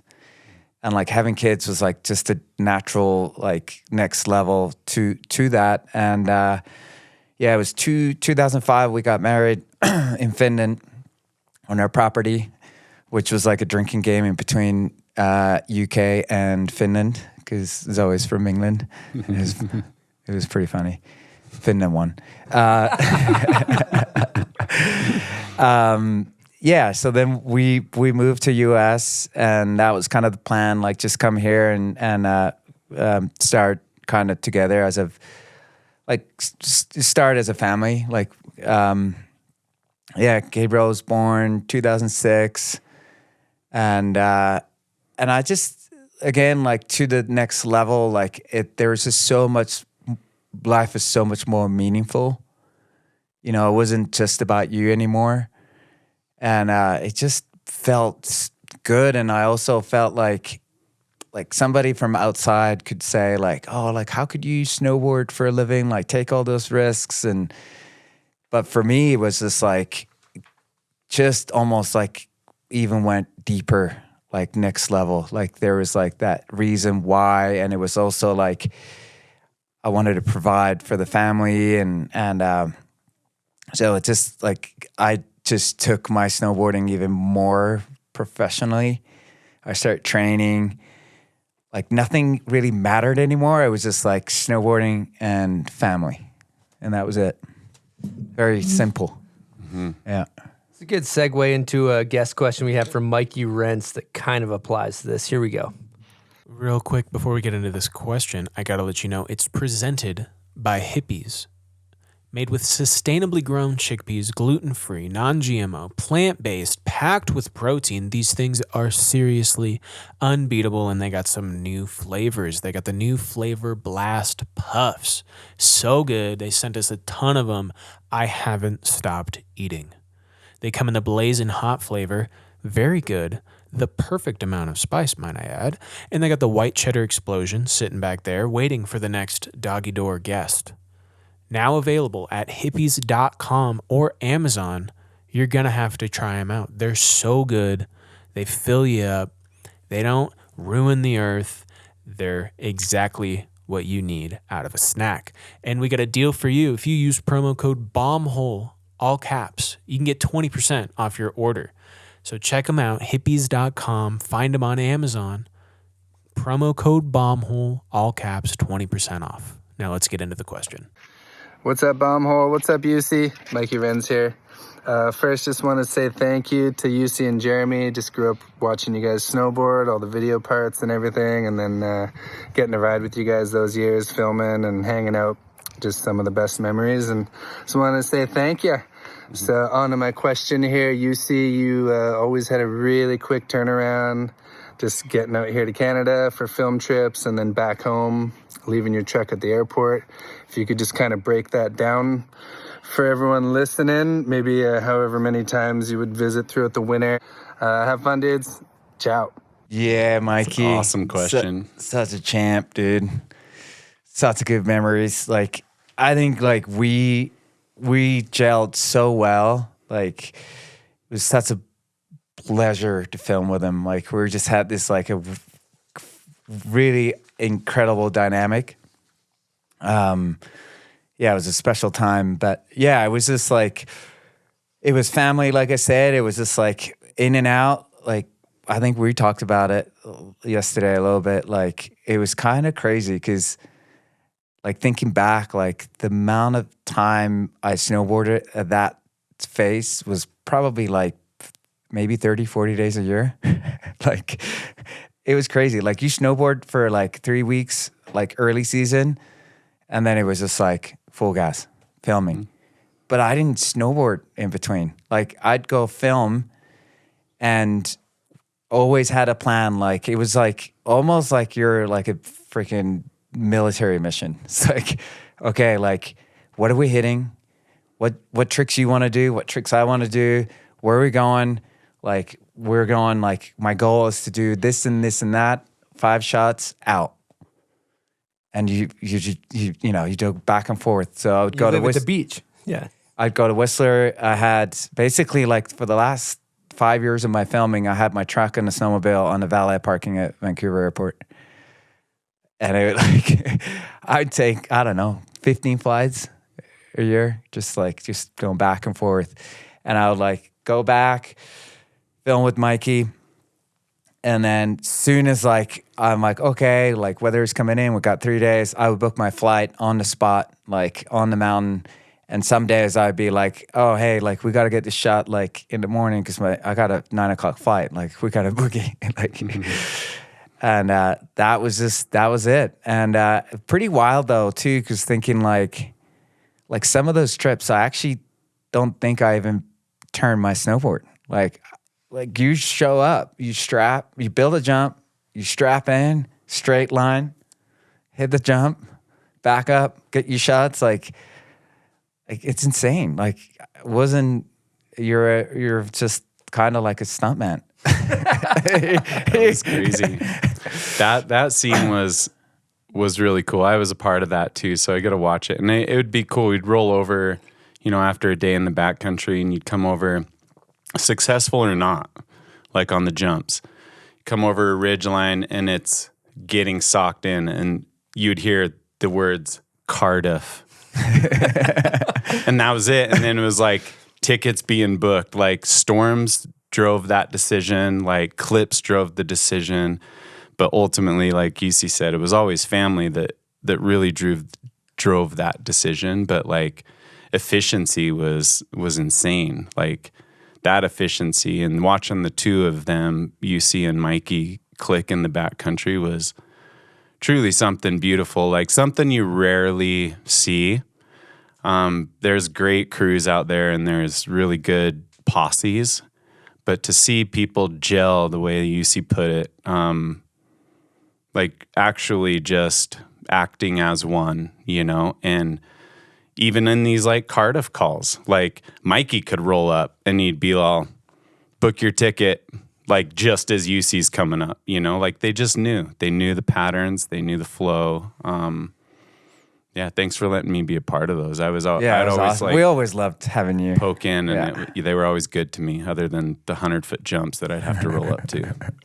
The thing you were saying last night too is being on the other side of it when you're in SoCal and you're like pushing a baby stroller down the beach, and then Mikey hits you and the weather's good, and it's like. Yeah, but it was like also like coming back, like my wife would be like, all right, here we go. Like I'm going to La Costa Spa, and like here's like 2 kids and totally, you know, waking up 4 a.m. with strollers, like it's just like straight deep. And then like 4 days later, it's like, all right, gotta go back. And Mikey would be like, you know, hitting his, like, you know, doing his thing with Mickle or whatever, Saunas, like just partying and sending it. And then I just come back and like we're living like such a separate lives, you know. But it worked well, and I love how like Mikey's like he's such a fun dude, super loose, but he can be freaking business too. Like it was like this weird like when we were on like when it was on. Like, it was just like this, almost like a silent thing. Like, we didn't even have to talk about it. Like, kind of had a plan. You show up on the spot. And then it was just like, you look at it. And then it's just almost look at each other. Like, do you want to hit it? Do I want to hit it? Like, are we good? And it was just like, decisions were made like in seconds. Yeah. And sometimes like you go on the spot, you're like, okay. And then Mike, because if you're not 100% feeling it, like you don't want to push the other person, you know, like if they want to step it up, you want to kind of have them to make the decision. And like sometimes you kind of have to like Mike, you go like, yeah, this looks sick. And you're like, yeah, looks dope. And then you have to like figure out like in your head, like you want to be kind of game. And then you just have to like, am I going to like step it up or am I going to like pull back? But like, I'm going to help him. If he wants to do it, like I'll do everything in my power for him to get this shot. I think the contrast between robot food and this kind of 5-year chunk of time up in Whistler that you're talking about, the contrast is pretty rad because you have robot food, which is all about, I mean, I'll quote mini shreds because I don't believe that robot food was totally mini shred. It was fun. There was a lot of fun vibes, but like a butter to switchback 9 is not mini shred. Like the butter maybe, but not the switchback 9, you know? You need some sort of airtime to do that. But anyway, you were creating this fun vibe there, and then you go to this intensity that's up in Whistler. But then to this point, like the nature of that group, and like it was all business as you describe it. And that's like a harsh contrast, but it was so robot food at the same time up in there in Whistler because the vibe was always light. As business as it was, there was that vibe, and you know, Mikey was a huge contributor to bringing that looseness and just that softer feel of such an intense moment. I mean, that's the only way I was showing up and hitting the jumps and matching you guys on that airtime, you know, like cold basically, is because you match energy, and you guys were good about that. And it wasn't like you made death-defying things seem casual. Yeah, and it was like I said, it's like if if it wasn't working out for whatever reason, like we weren't stressing. It was like, okay, let's go do some power runs and you know, like let's go roost sleds. Like it was just like we know when it was the right time to like, you know, take care of business and when it wasn't. Like it was just this, like you said, it was just this natural flow. And but it was fun too because we were like exploring a lot in Whistler. Like we kind of got over hitting the same thing. So like we sort of, I want to say like we definitely didn't pioneer shit, but like we wanted to explore and go deeper and go further, find stuff that nobody's ever hit. And like that was like part of like fun too. There was like adventure part of it, you know, like let's just see what's around the corner and shout a little more. And like Mikey was like such an insane sledder. Like I was good enough to get places where I needed to go, but like that was it. But with Mikey, like you'd get places. Mm-hmm. He mentioned some stuff to me. He was saying that he learned a ton from you about how to film a video part, where you'd start early season with some clips and some pillow lines, and then as it got late in the season, be like, okay, time for big tricks. Sick. What a compliment. Yeah, it was like, and I think like looking like, and that was fun because you actually, like I actually got the snowboard. Like having early season, like going out, like shooting those pillows and stuff. And that was sort of good for me because I didn't have that time to snowboard as much. So like, it was like, okay, like at least I get some time on the board early season. We can still get some clips. And then once the season goes, the day gets longer and you know, the base builds up, then we can start knocking out some bigger shit. But at the peak of everything, like you're tuned in, and you spoke to this earlier, like that being so tuned in that things just aren't really scary once you've gone through this process, right? And then now things are still really as prime as they are in the career, although it's like getting towards what you would now call the end of your career. Your clarity in just shutting that off is pretty interesting to me because you more than any pro that I ever met knew. And it was the year before we actually got cut from Burton. We both got clipped the same year. And UC knew his time was done. And he said it in a number of conversations to me, but it was not so direct. But I'm just curious, like how you're tuned in, snowboarding 40 days a year. You're not getting the reps in, but you have that mindset that keeps you able to do that you can just show up without practicing and deliver, you know, because it's sequential. And then to still be able to do that and then have the vision, like what was it that just said, you know what, that's it. Like it could have been the contract, like closing down, but you also could have got another one if you wanted to. Yeah, yeah, it's a good question, and it's interesting. Like definitely, like looking back, I think there's a couple things. I think it was like it wasn't sustainable what I was doing. Like you can keep doing that, you know. And I was burnt out, like super burnt out. And then, like, cause like I said, I wasn't snowboarding. Like, I felt like I was a stunt guy, you know? Like, you show up and it's like, all right, here we go. And I think I've lost the love of snowboarding. Like, after years and years of doing it, like, it became, like, just so robotic almost. Like, you just show up and... Like, for sure, there's times that was magical, but like towards the end of it, it was just like, yeah, this is not like, I'm not enjoying this anymore. And I could feel like my body wasn't bouncing back anymore. That was definitely like the last few years, like I was very aware of like my body was like, something was going to go bad at some point.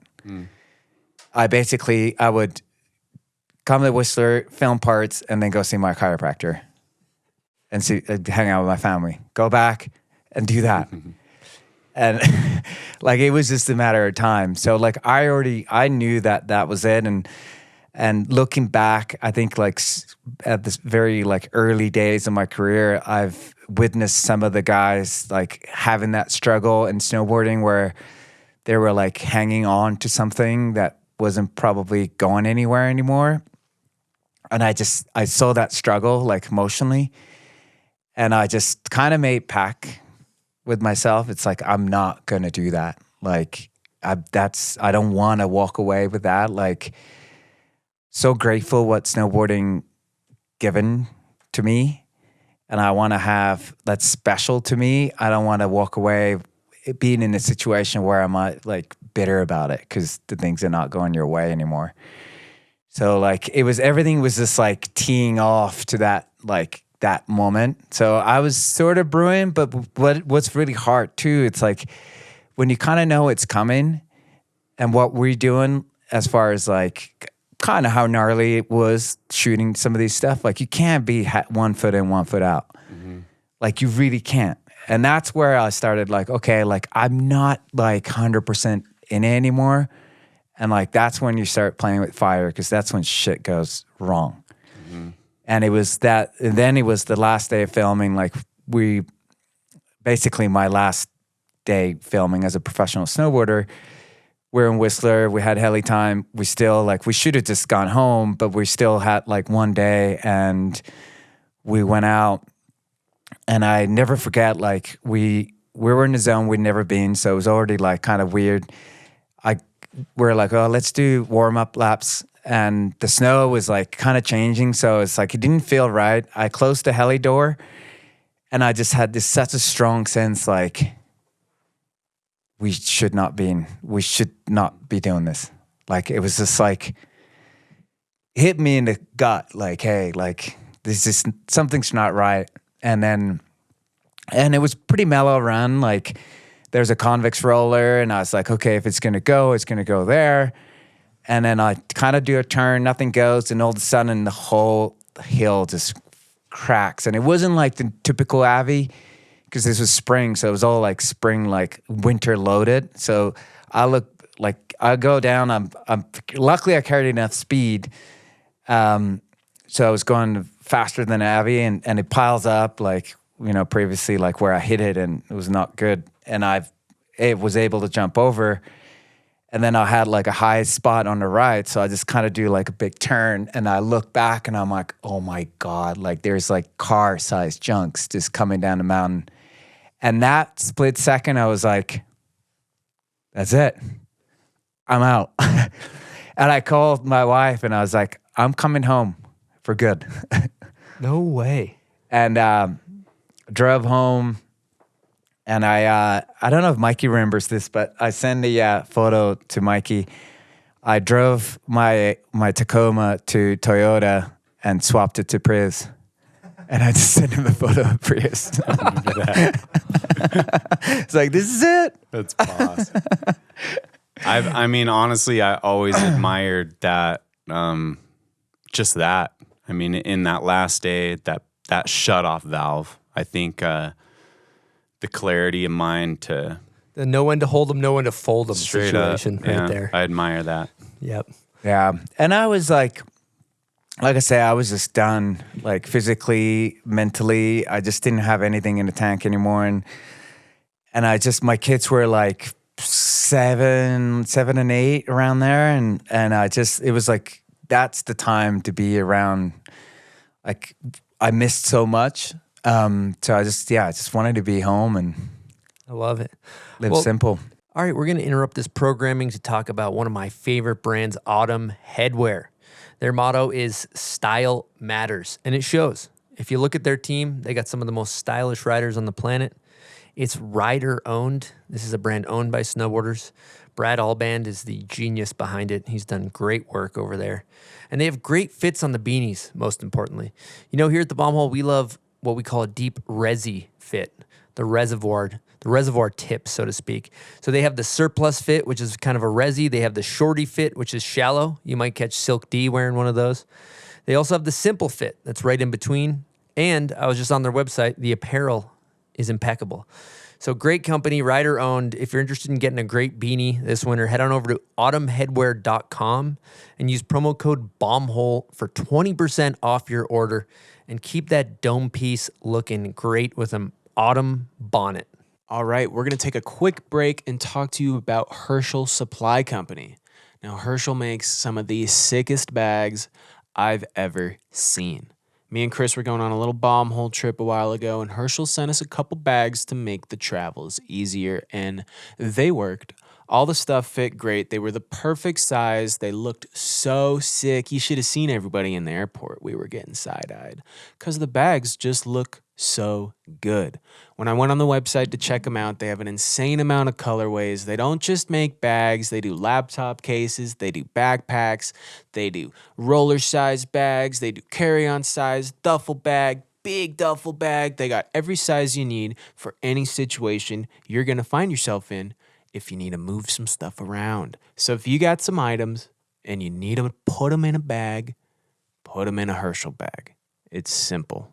Okay, big news from our friends over at Mammoth Mountain.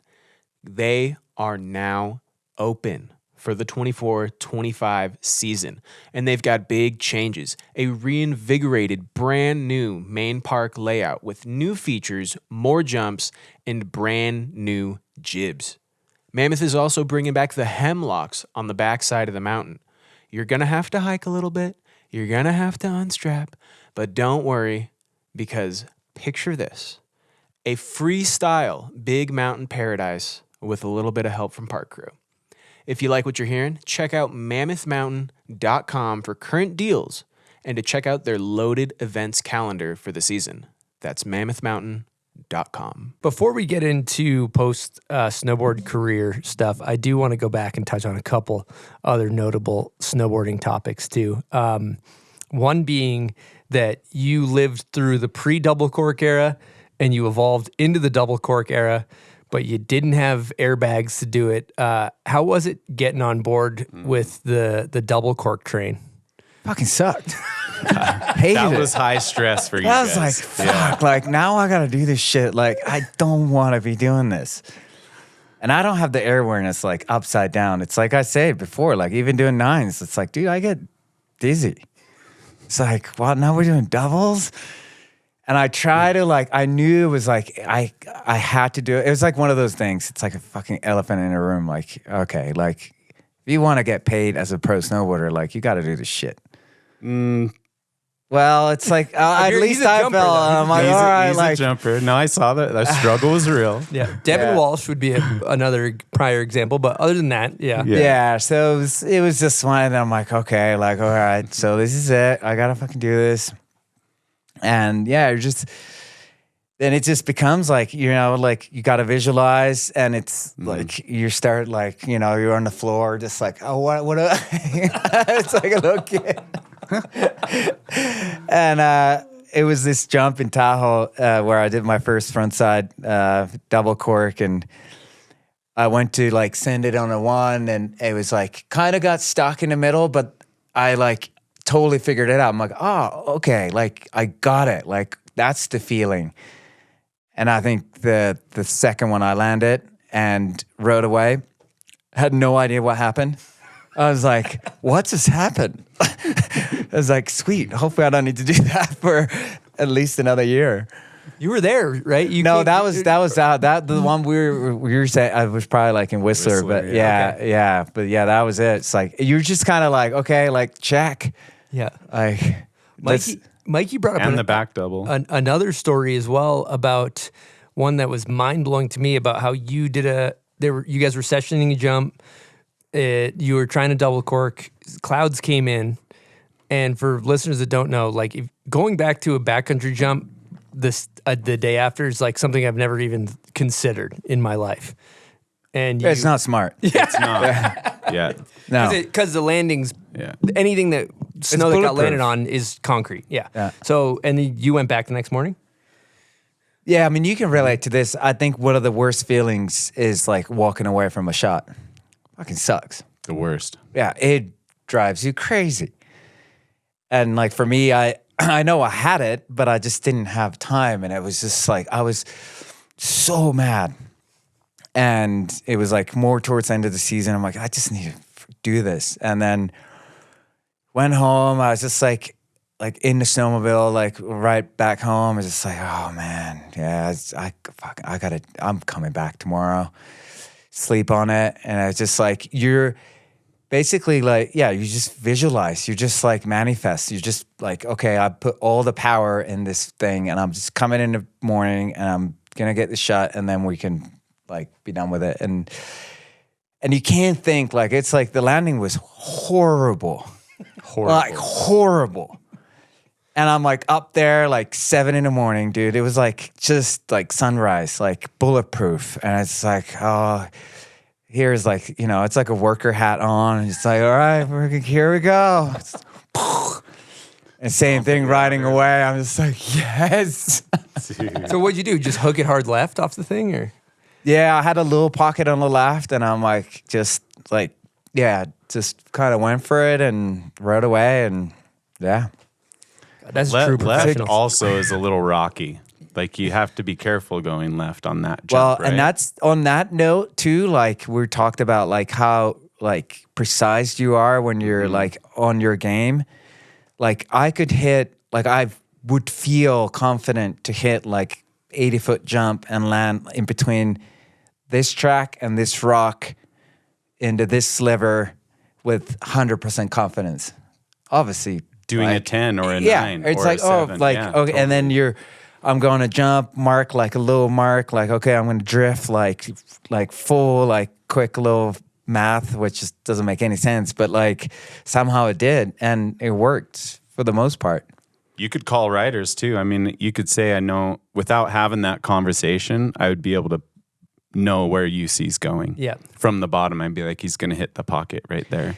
And like this sense, like hit, like we talked about, like hitting some of the jumps first time. Like there was a couple jumps that like I went, like one particular one was like pretty big jump, and I just got the speed way fucking wrong. Like, cause some of these step downs are like they're kind of hard to like adjust because you're like you're going up and then you fall. Like so, it's like just a little bit of speed difference can make like 30 feet distance, you know. And I remember going this one jump and I'm like, oh, fuck. And it was like a glacier gap. And I'm basically side slipping the last 50 meters, like right before jumps, full side slip, and then going in my trick. And I'm like already knowing like, okay, I'm going to still overshoot it, but it's fine. I'm just going to do like back 270 and just bomb haul. But like that sense of like how instant that is, like, it's like a sixth sense. It's like, okay, I can't stop anymore. It's too late. So what do I do? And like you end up like somehow maneuvering things that like, yeah, you can still walk away from it. It's pretty insane. Yeah, it's crazy. Yeah, critical decisions. That's incredible. Yeah, I always think about that too. You're like doing a front 1080 on a step down, like yourself more so than myself, but it's like, and you have to catch the sliver, but you still got to do the fucking trick. It's like, but you're really just like, the only thing you're thinking about is like following your line so you catch the sliver off the takeoff, right? But I mean, it's like what you guys did on the streets. It's like same thing. Like it's gnarly, and you learn to like be like seeing like your stuff, like when you did all the wall stuff. It's like you really start adjusting. You know, like. Yeah, you just have this sense. It's incredible. Like I would look at that and be like, this doesn't make any sense. Like what is he gonna do? Like he's jumping here to that wall. Like how do you even go about that? But for you, it was like just normal. No, like I'm sure it was still like you gotta do your process, but yeah, but you know it can work. Yeah. Like you instantly know, like, yeah, I can do this. Yeah, everything wrong will work. Yeah. Which is insane. It is insane. Yeah. Get the reps up. Okay, you should throw these headphones on. We got another great guest question. This is from a fellow Finnish person that goes by the name of Ika Backstrom. Here we go. Hey UC, can you please tell that story when we saw your car drive up north on the Sea to Sky Highway in Squamish, but you were personally in California? Thanks. Bye. That was good. Champ, I love Ika. He's my sauna buddy. Sauna buddy. Sauna buddy. Oh, that was funny. So we're, one of these like strike missions, like I've gone home and we're at the beach with the kids, I think. And all of a sudden Mikey calls like, hey, dude, like, I didn't think, like, where are you? And I'm like, yeah, we're just at the beach. Like, dude, your truck is driving in Squamish. And I'm like, what? No way. It's like, yeah, dude, I'm driving behind your truck. It's got California plates. I was like, what? It's like, all right, like, let me go talk to this guy. And, Mikey with like a monster hat, like, he's just kind of like intimidating looking dude, like big truck. Ready to kill this guy. Yeah. And he just, I don't know how it happened, but he like kind of pulls like next to him and he's just like, hey, pull over. And like maybe goes in the front, like makes this dude pull over. And like he goes like, hey, like, what are you doing? Like, this is my friend's truck. And he's like, what are you talking about? No way. Like, you're tripping, dude. It's like, it's my truck. Like, it was confusing, right? And anyways, they going back and forth. And then they realized it's like, it was this guy's dad's truck that was at the same parking.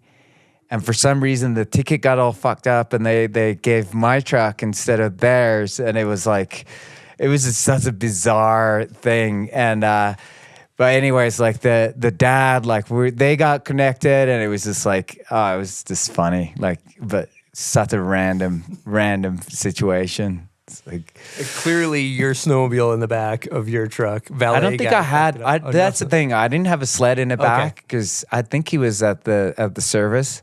Yep. But yeah, super random. But Mikey's such a champ. He's just like, yeah, you're not going anywhere, homie. Governor, like, yeah. you're gonna fucking go that way. Yep. You're gonna go park that thing in Vancouver Airport. Another thing you could maybe speak on, Jones, you might have been part of this inception. I've heard you referred to as Klaus. Yeah, I've had a few nicknames. Klaus was one of them.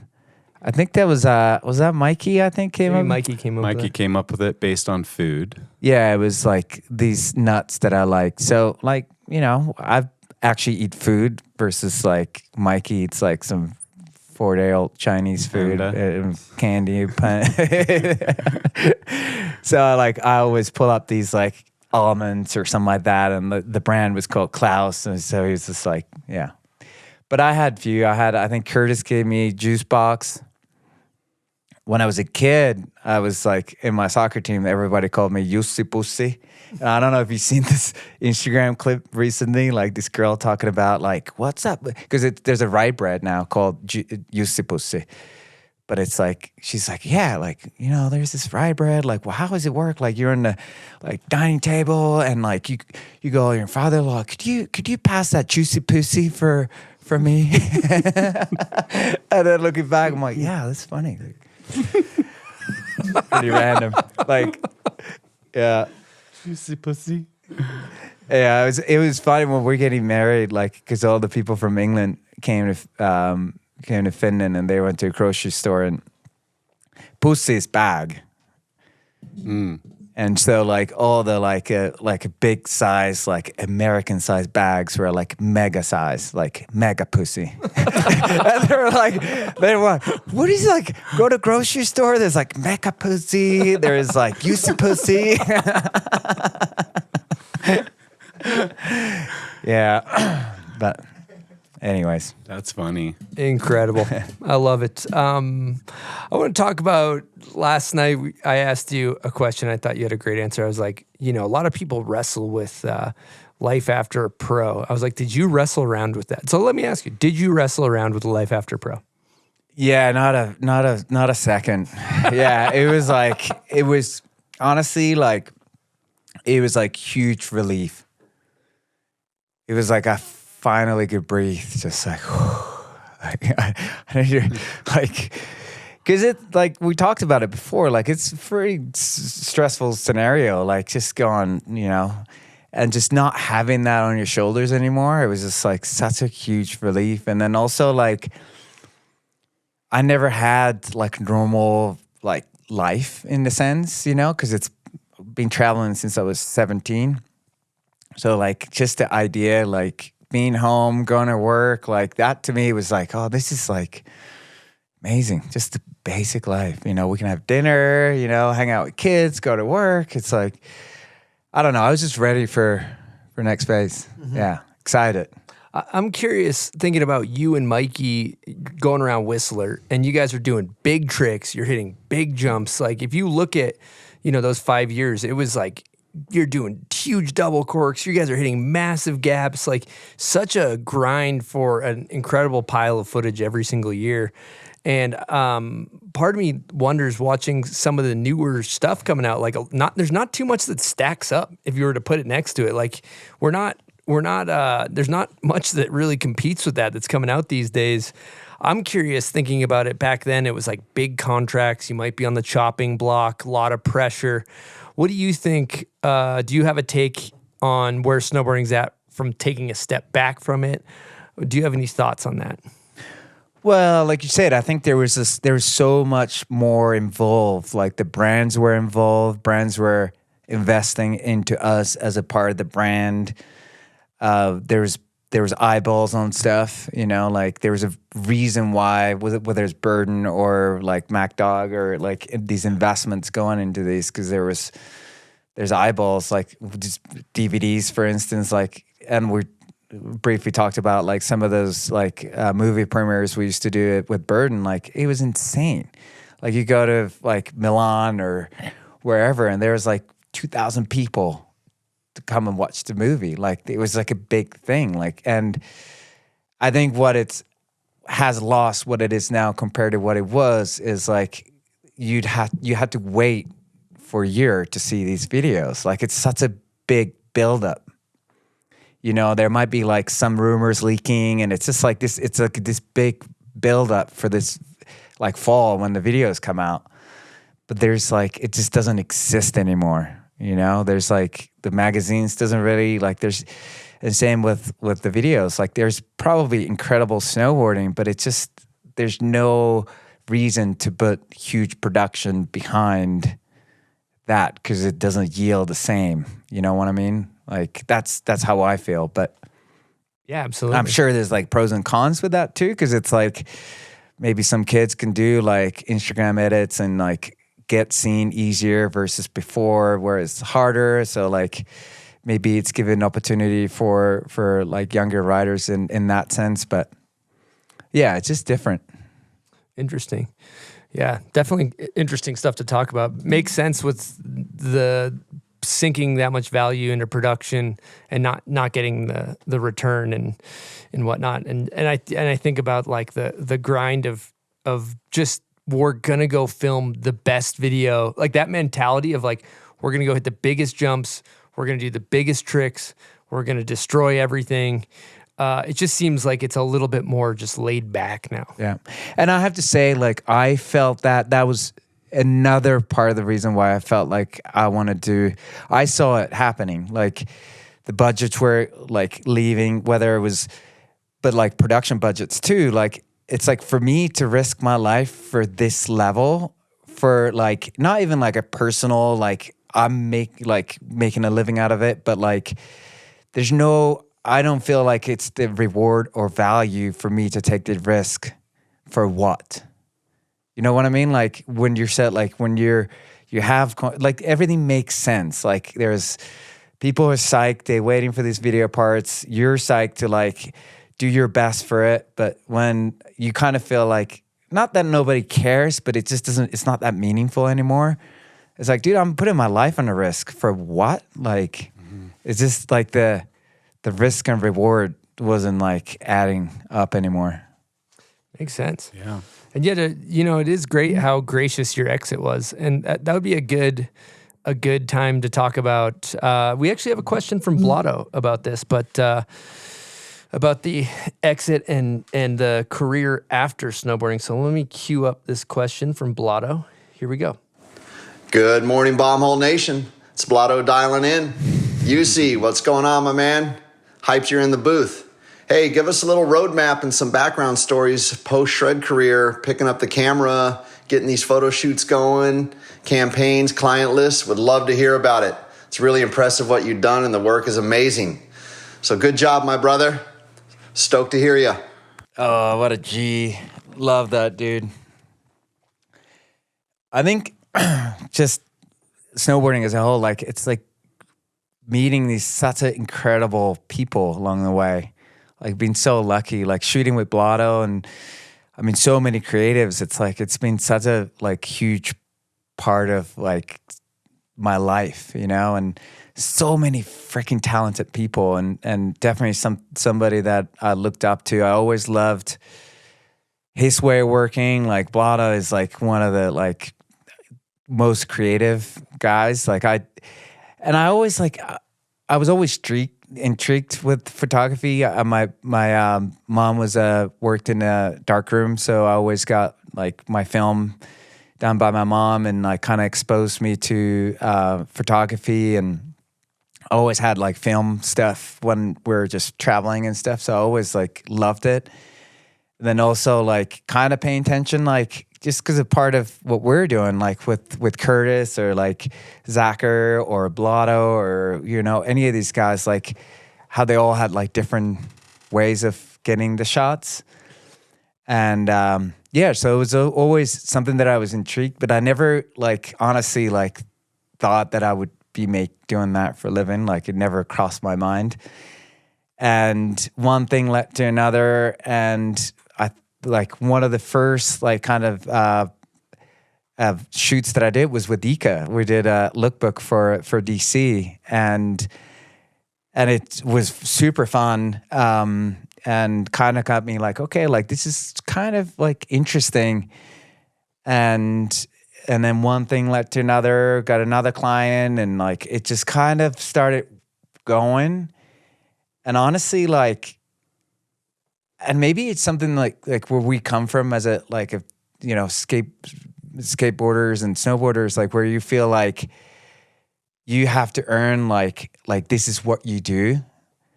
Like, you can't say like you're sponsored by a shop. You're not a pro snowboarder. You know what I mean? Like, and that was a weird thing for me. It took a long time, like in photography. Like, I already had years, like I was learning, but I was doing like, you know, commercial work and client work and all this stuff. But I still didn't like feel like I could say like I'm a photographer. Like, I feel like I haven't earned it. Like, it's this weird thing.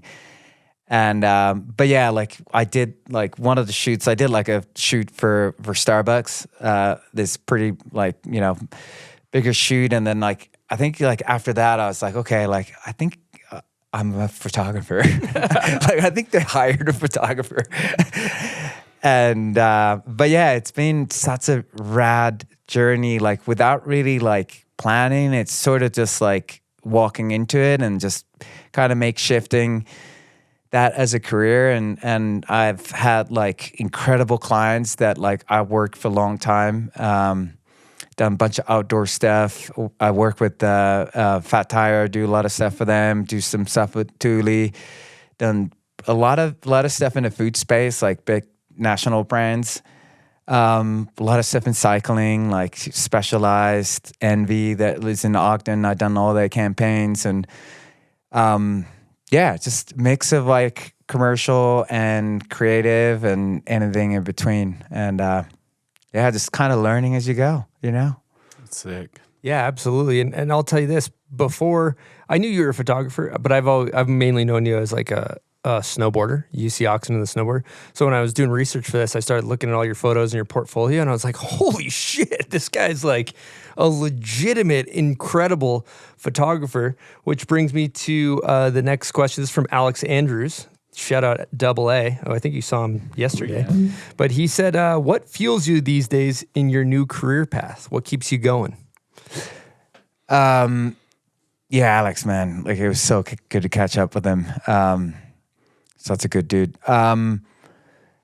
I think it's like learning a new skill. Like I'm still constantly learning. Like there's so much to still learn. Like I've integrated a lot of lights in my work, and like it's sort of like endless. Like you can play different things, and like editing. Like I still feel like I've so much to learn, and I think that's fun. Just pushing your craft, and like learning new things and techniques, and I love the creative process too. Like it's really fun. It kind of takes you back in sort of like what we've been around in snowboarding in a way.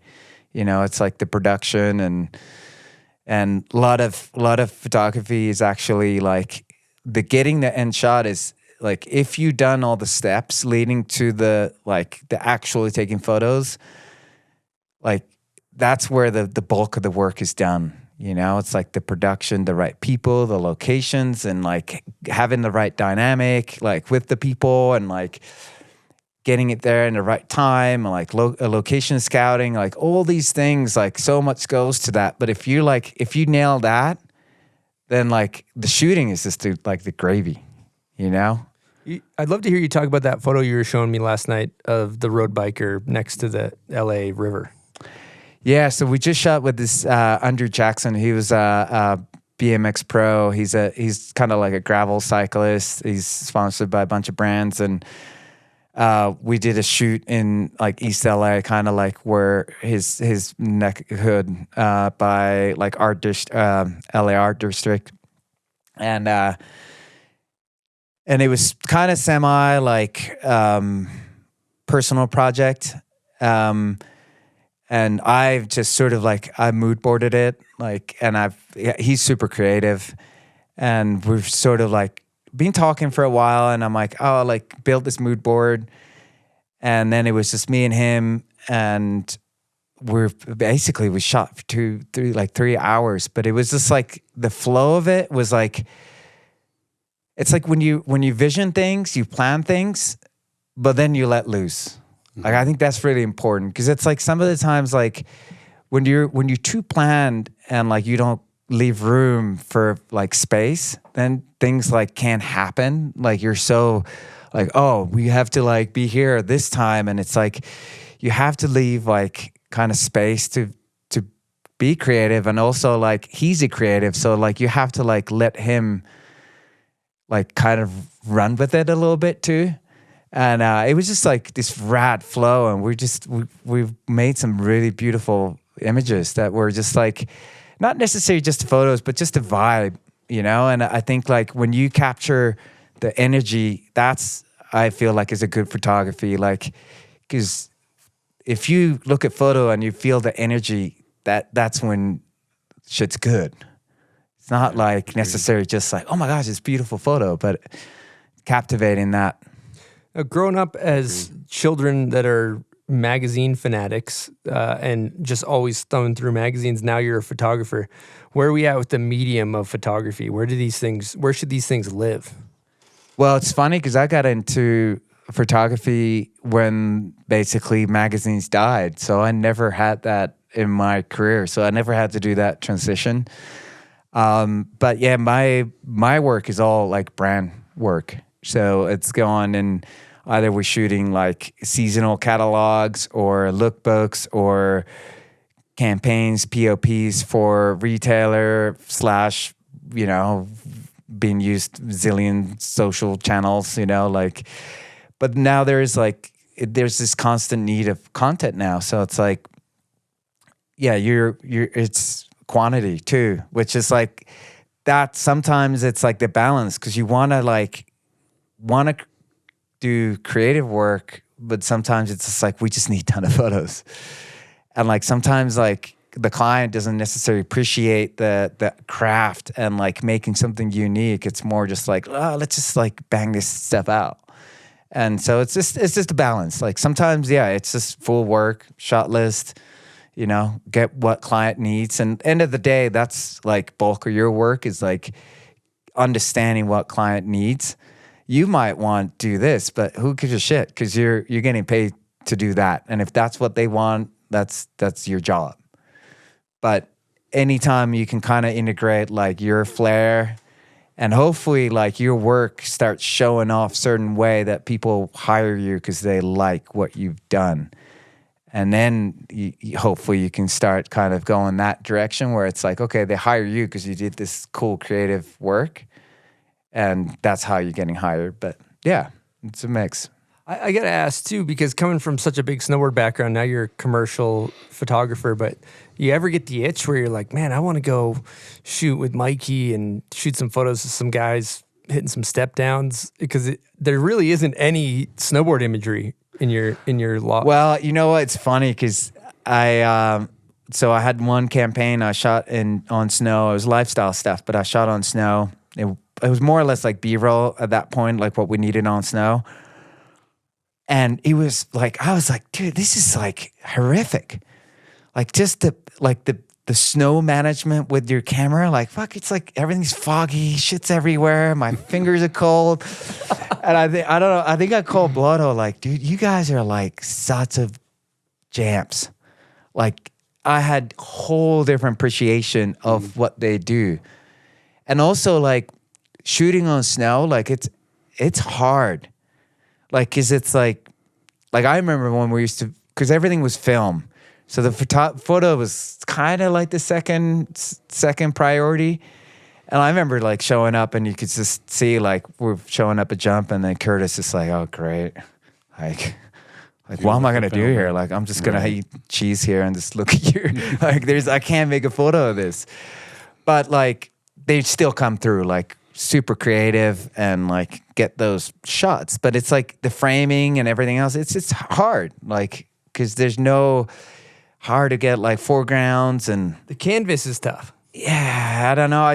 Trajectory is tough. You never really know where someone's going. You can kind of frame something up. And it's just a big white blur. It's a lot. Yeah. Yeah, but I like honestly like for me where I could like I think I'd love to do like in the snow, like it's more that like travel type of stuff, more like documentary type of things, like where you're going to Japan and like I honestly like, and that's what I think it's a shame that we don't have the magazines because for me as like growing up, those in between shots were so powerful. Like seeing like Terry and Johan hanging out back of the bus, like those were like iconic shots to me that I remember. Yeah. And I think like I wish snowboarding still had those. Like you just want to see what happens in between, and like that travel, the like when you guys go to Japan, you even see like little snapshots. Like those are sick. Yeah, I think it's hard nowadays. I mean, just because of the saturation of it all, you know, it's hard to really capture that moment because is so much of it, and true the iPhone, and everyone's capturing it in their version from their phone, and so you have. Like the quality of that moment that you're describing just has like 9 photos of it and they're all like B, C grade photos.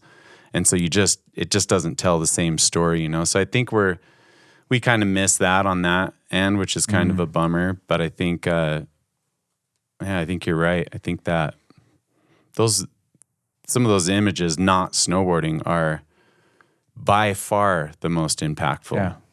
Dudes sitting around just behind playing the scenes. cards. Yeah, like you're, and like Terrier, for instance, like there was not a lot of photos of these guys before, and like seeing them, like they're like such a icons, like just next level gods, and then you see them in like I don't know, like stretching at home or whatever, like Ari's shots, like fucking sick shots, and that, like, I remember those, like, wow, like, you get a little glimpse of, like, behind the scenes of these dudes. Like, that was, like, what I loved. Mm-hmm. Yeah. I was thinking about, as you were talking, Ardo Sari, Finnish guy, pro skater, turned photographer. Are you guys boys? You guys had a very similar arc of a career. Yeah, it's funny because we skated on Junior Worlds. I think he was, like, not Junior Worlds, like junior, like national champions in Finland, street skating. I think it was 96 and on the street. And I got on the finals. I ended up like 7th place or something like that. And then Arta won. And it was just like, who is this dude? Like, that was like, okay, like, I have no future in skateboarding. Like, I better like put my eggs in this basket over here because this ain't going anywhere. Like, he was just next level.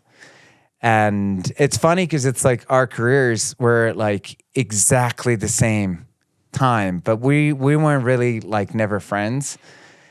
You know, I think we're aware of each other, and there's times like when he was on Burton, sort of like analog and Gravis, but our like we weren't just like really mixing. But it is pretty funny, like same like from the start, and then to pretend like what are the odds? Like exactly the same. It's like and the same timeline too. It's such a trip. Living in cars. But yeah, I saw Arta. We saw him at North Shore at his spot. I think it was like 2 summers ago, and he's got such a rad setup. Like he's got a house, just such a good dude. I have family set up, and like, I mean, I've seen his recent projects. Like, yeah, it's such a awesome dude. Cool. Gonna hijack this for a quick second. We're gonna have a few signed prints from UC here.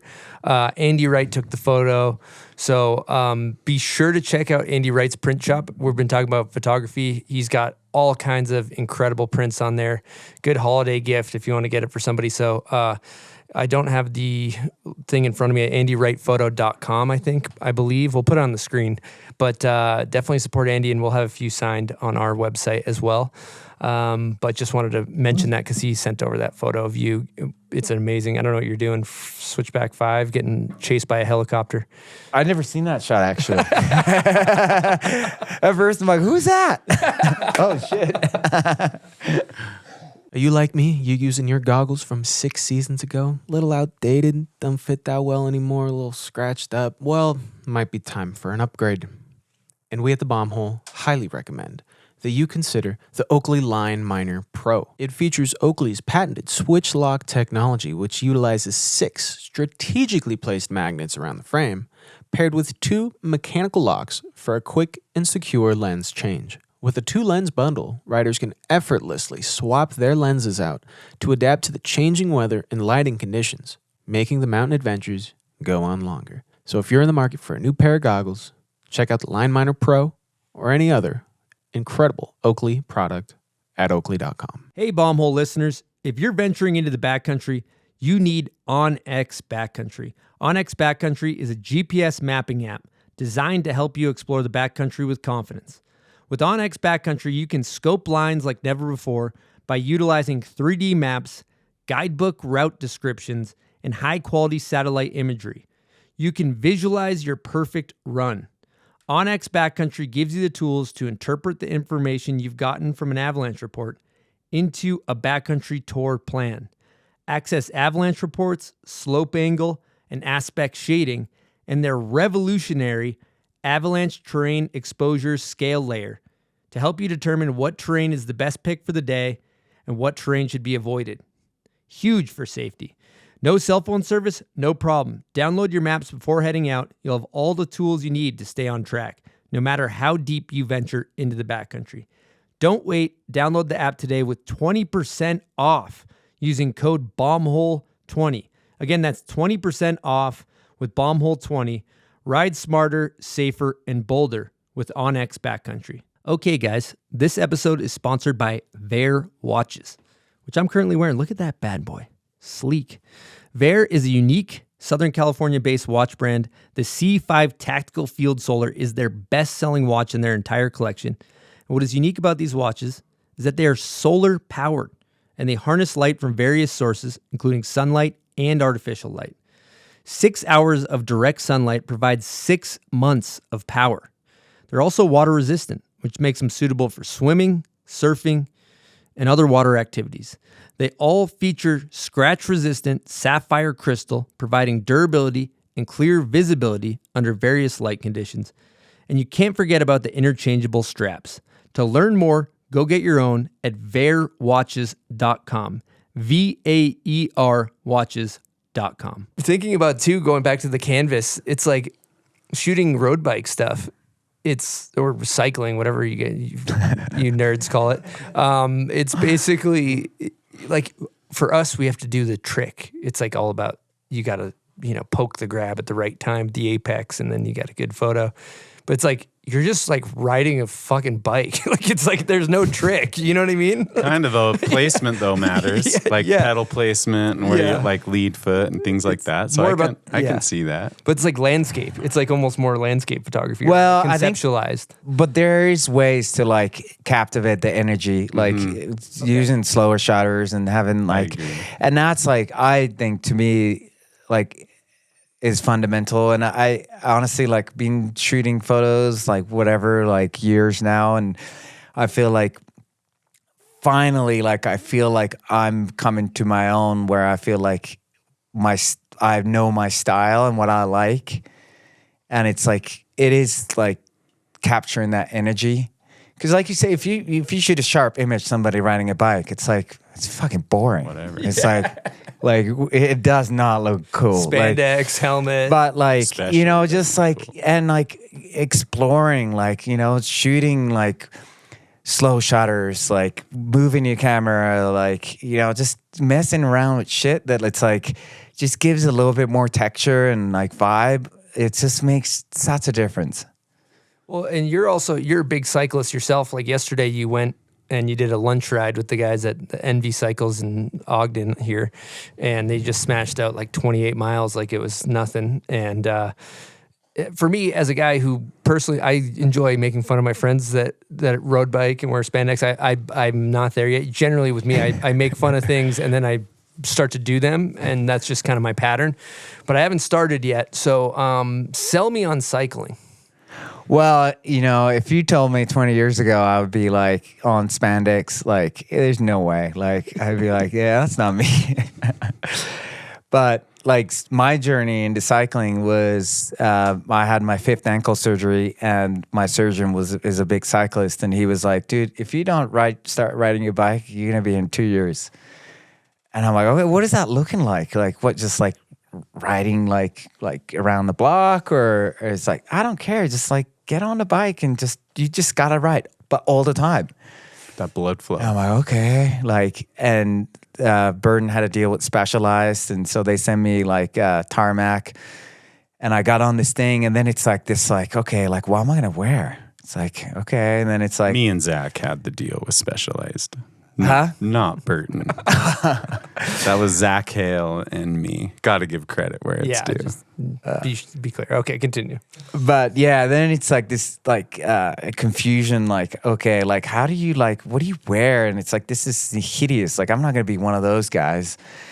But then once you start riding, you're like, okay, like, yeah, it's like having like denim shorts, like it's not that rad. Like, and you're like, a couple hours. I know you can do it, but you like that shit. You like it like hard way. It works out in jeans. But yeah, continue. But anyway, so it's like one thing led to another, and then it was like I met a couple friends, and I went on like a couple group rides, and it was just like fucking full gas, and it's just like, holy shit, like what's going on here? Like this is hard. And like that was like intriguing. Like, oh, I need to figure this out. Like I don't know what it is. I enjoy like pushing myself and like to the point where it's like, yeah, I'm out. Like that's it.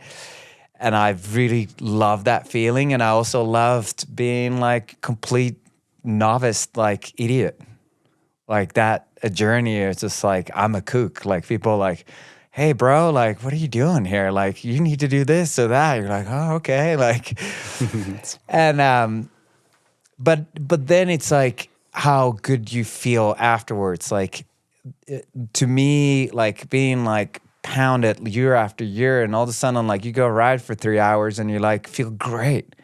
Like, you have insane energy, you feel good, your like body feels good, and just, being out, whether it's social or a heart ride, and it's just like, and also like seeing like places, like, we ride like, we do 50 miles, 100 miles, like you see a lot of shit. Mm-hmm. And like being nature, watching the sunrise on the bike, like it's so much more than just like cycling. you know, allows you to like experience places in a totally different way. And yeah, I gotta say, like knowing how UC kind of evolved in the road biking too. Like there's a road biker that bikes by themselves and they go and kind of spin, right?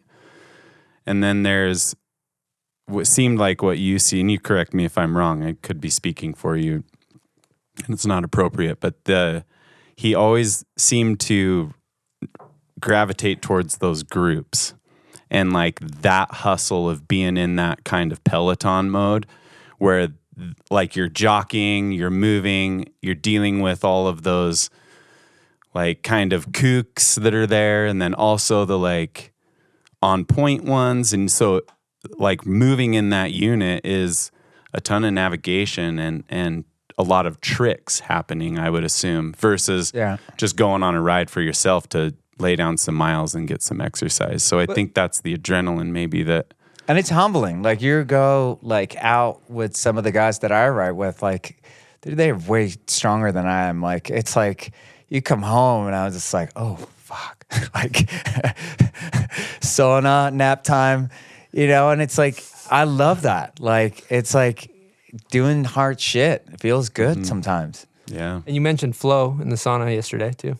Yeah, and it's like I think we're in an era of like, you know, phones everywhere and like it can take you places where it's like what just happened. But like when you're in a bike, even if it's a social ride, like it's you and your body like having that experience. Like it's rad. Like you're not distracted. Like you're having this experience together. It's awesome. Or if you're in a hard ride where it's just like it's a survival mode, you know, you have to like every cell in your body, it's like, okay, like just fucking we gotta stay on this wheel, like just last for another minute. Like it's good, you know. But yeah, it's definitely become part of my life. I probably have more spandex now than I have normal clothes. So here we go. You see I-Man wanted me to ask why you don't skate anymore.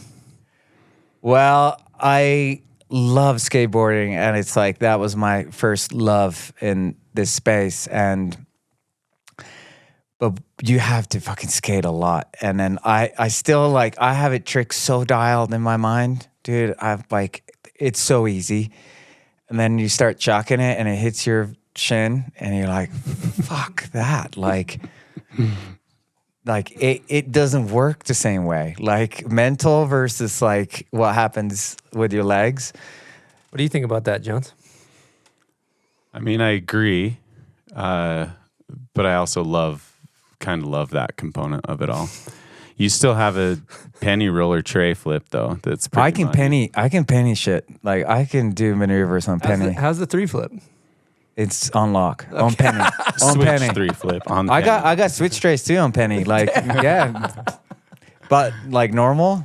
Nope. Penny. That's a lot of like it's a big real estate to like kick around. You know, like pennies are just like they just flick easy. Mm-hmm. Yeah, keep it on the ground. Got to get you down on an 8. I'm skating an 8. It's great. I'm skating a 9. You breathe on it. It kick flips. You know what I mean? 9. Yeah, that's a lot of energy. Yeah, that's a lot of That's like I'm a trying to lot get of the work. legs strong. Yeah. Bring the board with me. That's like a Lamar situation. lifting weight. Yeah, that's a full Lamar scenario. You're gonna want to upgrade. I love it. No, that's sick. I heard another story about you were filming and you broke your watch. You broke a Rolex while filming, and I don't think it was a Rolex. This is vintage. So this is the same year when I started snowboarding, 89. And it never comes off. Okay, but it didn't break. Okay. But you snowboarded with the Rolex. Yes. Wow. Bossy. That's how they build, bro. Buy one, that's it. Yeah. Still, like, it's going to my grandkids. I don't have a Rolly.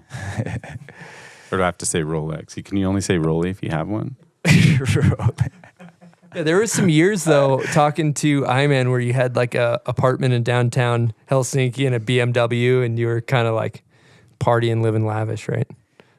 Yeah, I definitely had some of that time. Yeah. The Finns did it different. Yeah, so... you didn't drink like it wasn't drinking in like unless you like fully blacked out, puked, like fell asleep, like that was like that's what it was. And yeah, we did that way too frequently. And yeah, it was not good for you. And there was a time when I was like probably packing like extra 20 pounds. Like it was not good. I think it was one of the shoots where Rene Hansen was our team manager, and I think it was a shoot in Chile, and it was just after summer, and he just like grabbed my fucking gut, and it's like, dude, you're fat. I actually remember. And I was like, oh, fuck, all right, like. Yeah, you're right. It's time. I remember him telling me you were fat. I remember this. That's funny. But that's you know what? That's legit. Like that's how it should a good be. TM, and you know right? what? Like that is.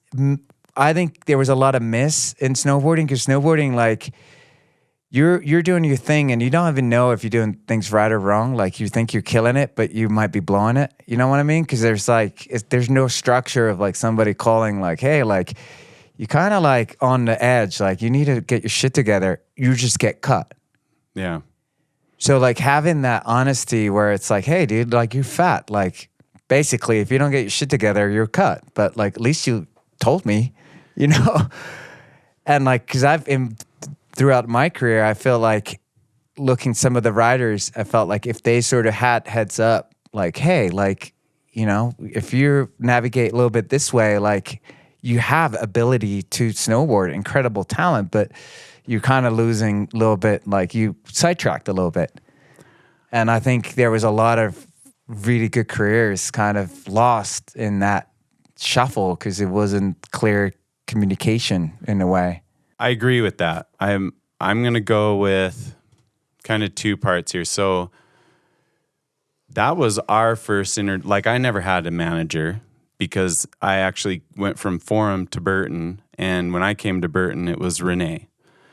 And Rene was very much, to his credit, a manager. Like he managed the team and he brought ideas and he brought clients to the rider.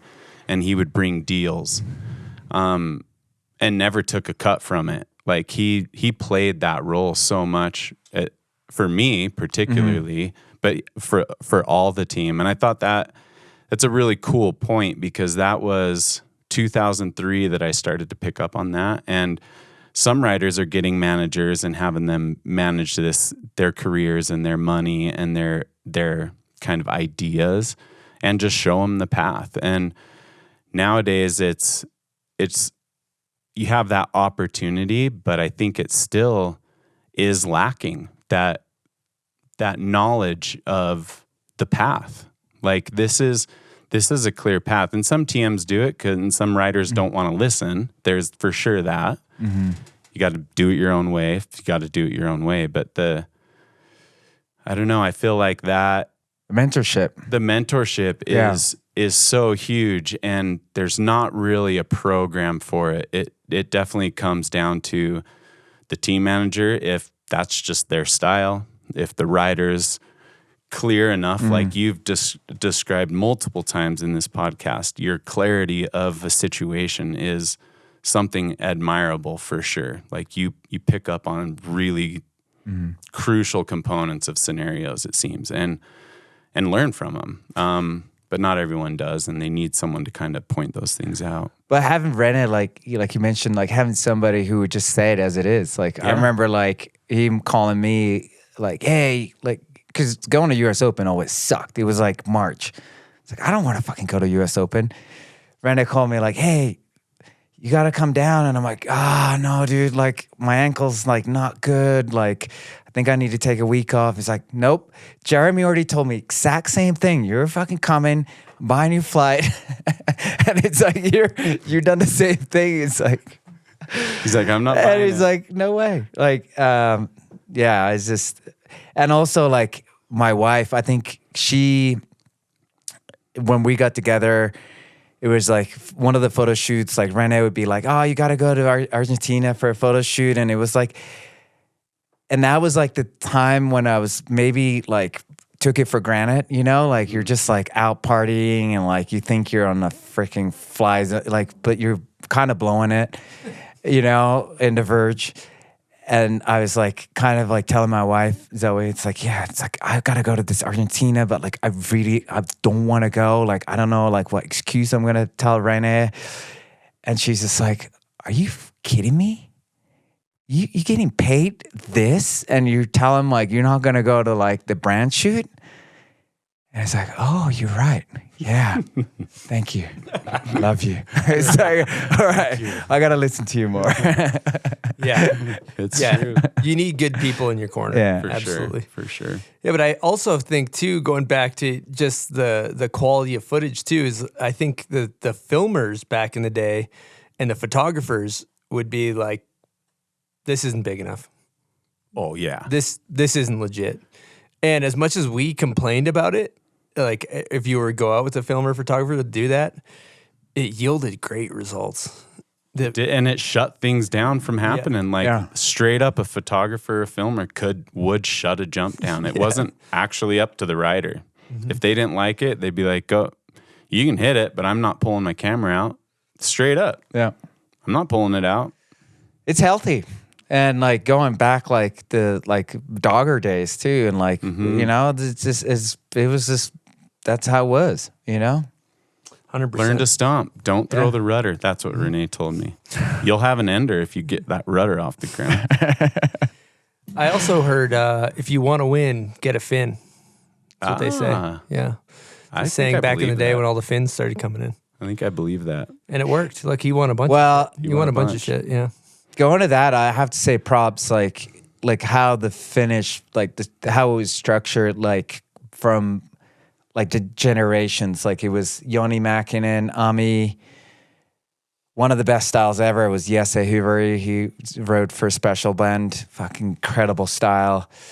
Like there was like this like group that was already in the States, and they were like kind of like dialed, and Ami would help Ville, and like so-and-so would help Mommy, Yona help me, like that was just there. Like we were just helping each other out. And it was really fundamental for like us to go, because it was like we talked about before, like that's a cultural difference, and it's like it's intimidating. But if you go in like with standard, like if I didn't have Yoni, like it would have been really like hard for me. But it was like nice to have Yoni there with me.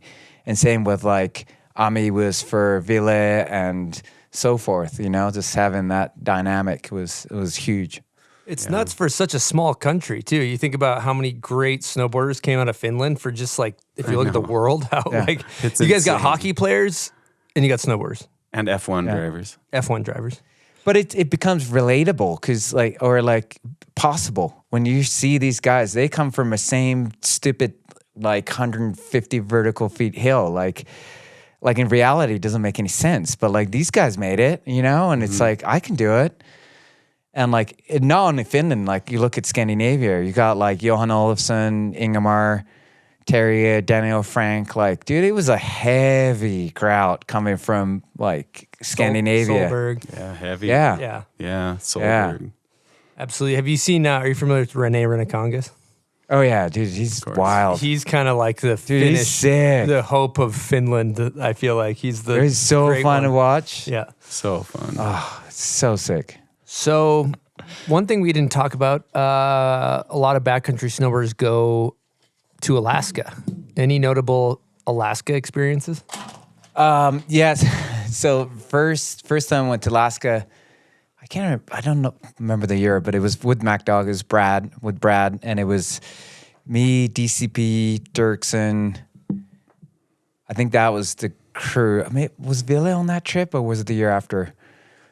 But anyways, we had like, because in Alaska you have to prepay heli to like have the heli, so you have to prepay your hours. So we paid like 30 hours, which is like 80 G's, and we got there. We had like none of us, like we were all there for the first time ever, like in Valdez. And it is like first day you go helling, you're like, oh my God, like, please, can I go home now? Like it is so intimidating, so gnarly. And so we were all like kind of tripping, and it was like incredible year. Everything, like the snow was so good, but like we obviously didn't have a clue what we were doing. And so we just kept doing runs. It's like, hey, how about like we do this? Let's do one more run. Let's do one more. And we just kept free riding a lot. And then there was like one of the first times we were filming, like DCP was doing this line on this shoot, and Brad was shooting like a Barbie angle, like from the other ridge. And then we look at the shot, and it was like an ant. You couldn't even see him. We're like, well, that's not going to work out. And then going like, how are we going to like shoot out of the heli? Like, how's that going to work? And yeah, it was just such a shit show. Like, he's like, hey, like, yeah, when we came around, like, I'm just going to like kick 3 times and then you go. And it's like, you're like waiting on some line where it's like, you're just like shitting in your pants. Like, and then it's like, did he kick or did he not kick? Like, oh my God. Like, it was horrific. But yeah, we did, I think Dirksen counted like, I think we did like 67 free runs. Woo. That's how to do it. And I think I got 4 shots. It was a perfect ratio. That's how to do it. Yeah. But AK was like a beast. And it was like, we tried a couple years. We did get some clips, but I think he was like one of the last times I went to Alaska. It was actually with Jer. It was me, Jer. Was it Freddie and Nico? Nico, yes. yeah. And we sat a lot, and then Jeremy was like, I'm over it. I'm going home. And then as soon as he left, the Bluebird came, and we're flying. And this was like eye-opening for me, being in a heli with Nicholas. Like, that's when I realized I never need to come back here. I never need to do free riding. I'm just going to do cheese wedges. That's my space. Dude. It was wild. Like, we're in a heli, and Nicholas was just like, hey, drop us over there. And I'm like, what's happening? It's like, dude, it's this sick thing. Like, I'll show you. I'm like, okay. Like, I didn't see anything. And we're like on this ridge, and he's like, what are we doing here? And Nicholas is like, yeah, there's just this little sick bump. Like, I don't see it. And like, he drops in, does like front 180 off cornice, bombs this like shoot switch, and does like the sickest swept back 5. Perfect. Like, and I'm just like, what just happened? Like, how did he even see that? Like, I didn't see that, like, this feature even existed. It was just so insane. Like, and we look at lines, and I'm just like, I think me and Jeremy will probably have a similar approach, like, where I'm looking at lines, I'm just like, okay, like, what kind of line I can do that, like, it's like, I can survive. I'm not dying. I can get down, and I don't even care if it's a shot or not, but, like, at least I'm not dying. Then you look at like Nicholas, it's like, yeah, it would be sick to do like slash there, and like then front 3 over here, and then method here. And I'm like, yeah, sounds sick. And then he would rip, and I'm like, how did he even like see that? And I was like, yeah, I have no business in this space. Yeah. And that was another humble pie. And but it like makes you think like how, like, I'd love to see when you approach a situation like that through someone else's eye. Like, imagine going to Alaska and seeing it like Travis Rice's eye, where he's like, yeah, I'm going to double backflip that, and then I'm going to hit the spine and do like back 5. And it's just like I approach from fear because I'm so out of like my element. But like, I'd love to see like what somebody sees when they're like operating at like that level. Or like even you on the streets, it's like, oh yeah, like I can do this. And you're like, huh. Yeah, I mean, that's a crazy mindset to try and even imagine, because that, like, part of the reason I left AK wasn't so much sitting around. It's the times that we did get up in the air and the things that we flew over and the things that were referenced, like, oh, Nicholas did that. This is where Nicholas wants to go. This is where Freddie dropped. This is what he's going to do. And you're like, I mean, that's the humble pie. And you're like, yeah, okay, I'll just go home now because those 300 pillows from top to bottom actually don't even connect. So however he rode that, I don't know how. I don't believe you. But you can see the track, and you're just like, "What's going on?" And financially, it doesn't make any sense. Like we're building, like we end up building cheese wedges in Alaska, For sure. and I'm like, this doesn't make any sense. Why are we paying like $80,000 for us to like build jumps? And it was just like, okay, I tried this. It's not my thing. It's not my cup of tea. Like, never come back. Just do what you know you're good at, and stick with that. Okay, let's think about this hypothetically. 20+ year career. I don't know how many years. A lot of you going in the backcountry, building cheese wedges. And also in addition to building cheese wedges, like side hilling out in runs, moving mountains of snow. If we were to pile up all the snow cumulatively over your entire career, what kind of pile are we looking at, you think? It'd be bigger than like the mountain I grew up, for sure. It's like insane. Like, I honestly feel like dumb about it. Really? Well, you should feel proud. I feel like I've moved the mountain you grew up on. I feel like you did that in a season, dude. Did you so after the season, my right, like the muscle on next to my spine would be like bulging out, like just stacked, and the other side be like total limp, like because you're just like, and he must have not repped him. I'd switch up. I don't switch. Are you lefty or righty? Righty, but I can't switch shovel. Like that's not working. I can't switch shovel either. It doesn't work. No, so you're same. putting hours. It's just like, but it's funny like being out and try to if you describe what you do for living, like it sounds so dumb.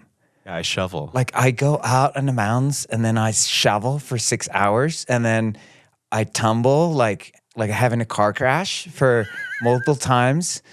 If I land once, it's like a really good day. Like that doesn't make any sense. If I get 3 seconds, it's a good day. That's how we started getting away with spots in the street, is because we would tell people we were building art projects for school. And that we're just we're just making shapes for school. And they'd totally be down. They're like, oh, really? Yeah. That totally makes sense. Yeah. Why else would you have a 9-foot kicker in the middle of the street in Minnesota? Yeah, when you're talking about Alaska too, I'm just like, I go to Alaska, Anchorage. Anchorage. Yeah, I've been to Anchorage. I went there 4 times one year. I've been to AK. You been to AK? Oh yeah, I've been to AK. Ton. Yep. Yeah. Got it dialed. Me and my winch. Yeah, we got Alaska dialed in. We'll show you how to get around. You took me to a down rail, but any rate. Hit me those eye drops. Yeah. Yeah, let's do it. Kind of fiending. Yeah, I want to be a pro snowboarder. It's such a glorious job. You're like, okay, come along for the ride. Yeah, it's glorious for shoveling. Strap in 3 times, tomahawk violently, and essentially just shovel. I just realized what I am ambidextrous at, though. Shoveling. Because I can shovel switch equally. Yeah. How's the switch flip looking, though? It is not looking good. I actually tried him the other day, and it was not good. Oof, not good. I got a half flip, though. Dude, that gets you going. You guys going eye drops? Yeah, we're going I'll hit a salt because I'm not coordinated enough to actually get that stuff. Jeremy can help you out. It's easier if you do it on. Yeah. All right, we covered a lot of ground here, Jussi. Dude, Brad, the mint is real. It's almost better just having 1 or 2. Instead of what, 6? Yeah. Dan, you want to have a go at that? Dan, have a go. You got to try it. Yeah. I can't see. Dan's also Dan's probably baked, so you might not be able to tell the effects. Well, this will actually help me out. This will help him out. Yeah. That's good stuff. Yeah, it's good. Dude, the double whack is kind of gnarlier than just the drench. All right, maybe it's a good time for hot takes. Oh yeah. What do you think about that? I would love some hot takes. Dan, can you see anything? On my left eye. It'll come around, Dan. Hang in there. Hang in there, bud. Okay, hot takes. Here we go. Who is your Michael Jordan or your GOAT of snowboarding, both male and female? It'd be Terry for sure. Male and female. That's a good one. I like that. But seeing like somebody, like seeing Terry like on his peak, fucking mind blowing. Mind blowing. I've seen him do a hand plant on the first hit in the pipe, and then go bigger than anyone else on the second hit. Like, how's that even possible? Back to a hand plant. Like hand plant, like what a handicap. You're like, okay, hey guys, like I'm gonna do a hand plant, and then I'm still going bigger than you guys. But just seeing, like, I was still in that like phase where I got to go in a contest where like Daniel and Terry would go like head to head. Dude, like the energy, the vibe was just insane. And yeah, just, I don't know, growing up as a kid. So he's definitely my champ. And then Jamie Anderson, she's freaking rad, and like, what a career. Like, just, just incredible. It's phenomenal. Okay, next question sucks ass. I'll preface with that. Would you consider snowboarding art, sport, or lifestyle? I would say, I think it's both. I think it's gone in two lanes. I feel like there's just sport and art. But for me, I feel like it was art. Like, it was just, I wouldn't, like, to me, like we talked about Olympics before, like it didn't feel right. And that's sport. But like for me, going to Olympics just didn't feel right. And I think like being in the mountains, like doing something out of some, like you were expressing yourself, you know, I just feel like, and style too. Like, I think style is such a fundamental part of snowboarding. Like, I agree. So yeah, it's almost like what they're doing in slope style right now with the 18s and the 21s. It is like actually an entirely different sport. There's like snowboarding. I agree. And then there's that, because it's just so, and it's because they're incredible. I'm not discounting their skills. Athletes, yeah. But you think about growing up as a kid nowadays, and you're like, all right, I want to do slopestyle. You're like, okay, I just learned 180. Okay, I'm 360s are coming around. And then you're like, okay, that guy just did a 2100. What I got to do? I got fucking 540, 720, 900, 1080, 1260, 14, 16, 18. Fuck, I got a lot. Like, I got a lot of rotations to learn here. Dude, that actually just gave me so much anxiety watching you do that. How do you manage that though? I don't. Like, my brain just fried watching his hands, like, dude, like I got dizzy on nines. Like, how do you like? I don't know. I don't know how. I was saying, so impressive. I was talking to a coach the other day, and I was saying the same thing. I'm like, how do you like guide these young kids knowing, like, when they're gonna go like chuck a 2100? Is that right? Yeah, 21. Yeah. If you're gonna go throw a 21, even if you come around to your feet perfectly, that impact and that violence from the rotations is extraordinary, dude. Yeah, no, it's next level. Like, how do you guide young kids through that? Like, that to me is insanity. It's crazy. There's also just a pretty incredible level of fundamentals in that, because the amount of energy that they're able to snap, edge control, it's all like in the snap, and so their snap, like you can kind of miss snap and get you a can't 9 around. slide into that. No, you and I watched this triple cork 16 that just came out semi recently in the pipe, and if you watch Lil Kitaki do it, like his snap's insane, but then as he's flipping, the way he's able to generate more rotational like torque is just goes. Unbelievable. Like the core strength to like these guys are freaking athletes. Where you're talking about being bloated, showing up on a Burton shoot. You know, it's a. I mean, what you're doing, you did incredible shit. I'm not discounting that, but like the level. No, you can't even is, compare. You know, it's like a child's play. Like what we used to do is like. Well, you know. I mean, it was ahead of its time, and so it's had its same level. I mean, I like, to Chris's point, I don't think it's really comparable. I just think, but the level's not dismissible. Like it has to be on notice. It's insane. Yep. Okay, continuing on in hot takes. Who's one of the most underrated snowboarders in your opinion? I think there's I think there are few. I think they're like Aaron Niemela, for instance. I think his potential, like, I don't know if he like quite realized how talented he was. I feel like, I mean, even if you look at his rail stuff, like, dude, the guy was insane. And I feel like whatever happened, like, but if I feel like he just didn't quite hit his potential. Another one was Tadashi, where like I snowboarded with him when I signed with Burton, and it was like first day filming, like we're just doing the one like warm up lap in Whistler, and we wrote these pillows, and I go first. I was like, yeah, dude, like just like felt really good. And I looked back up, and Tadashi's coming, and I'm like, fuck, he just wrote that switch, like pillows, like that's. But just seeing like filming with him, like the dude was insane. And yeah, I feel like he could have gone places. Another one comes to mind is Jake Welsh. Dude, that guy had such a good style. But yeah, I mean, I'm sure. But I think Arrow would be.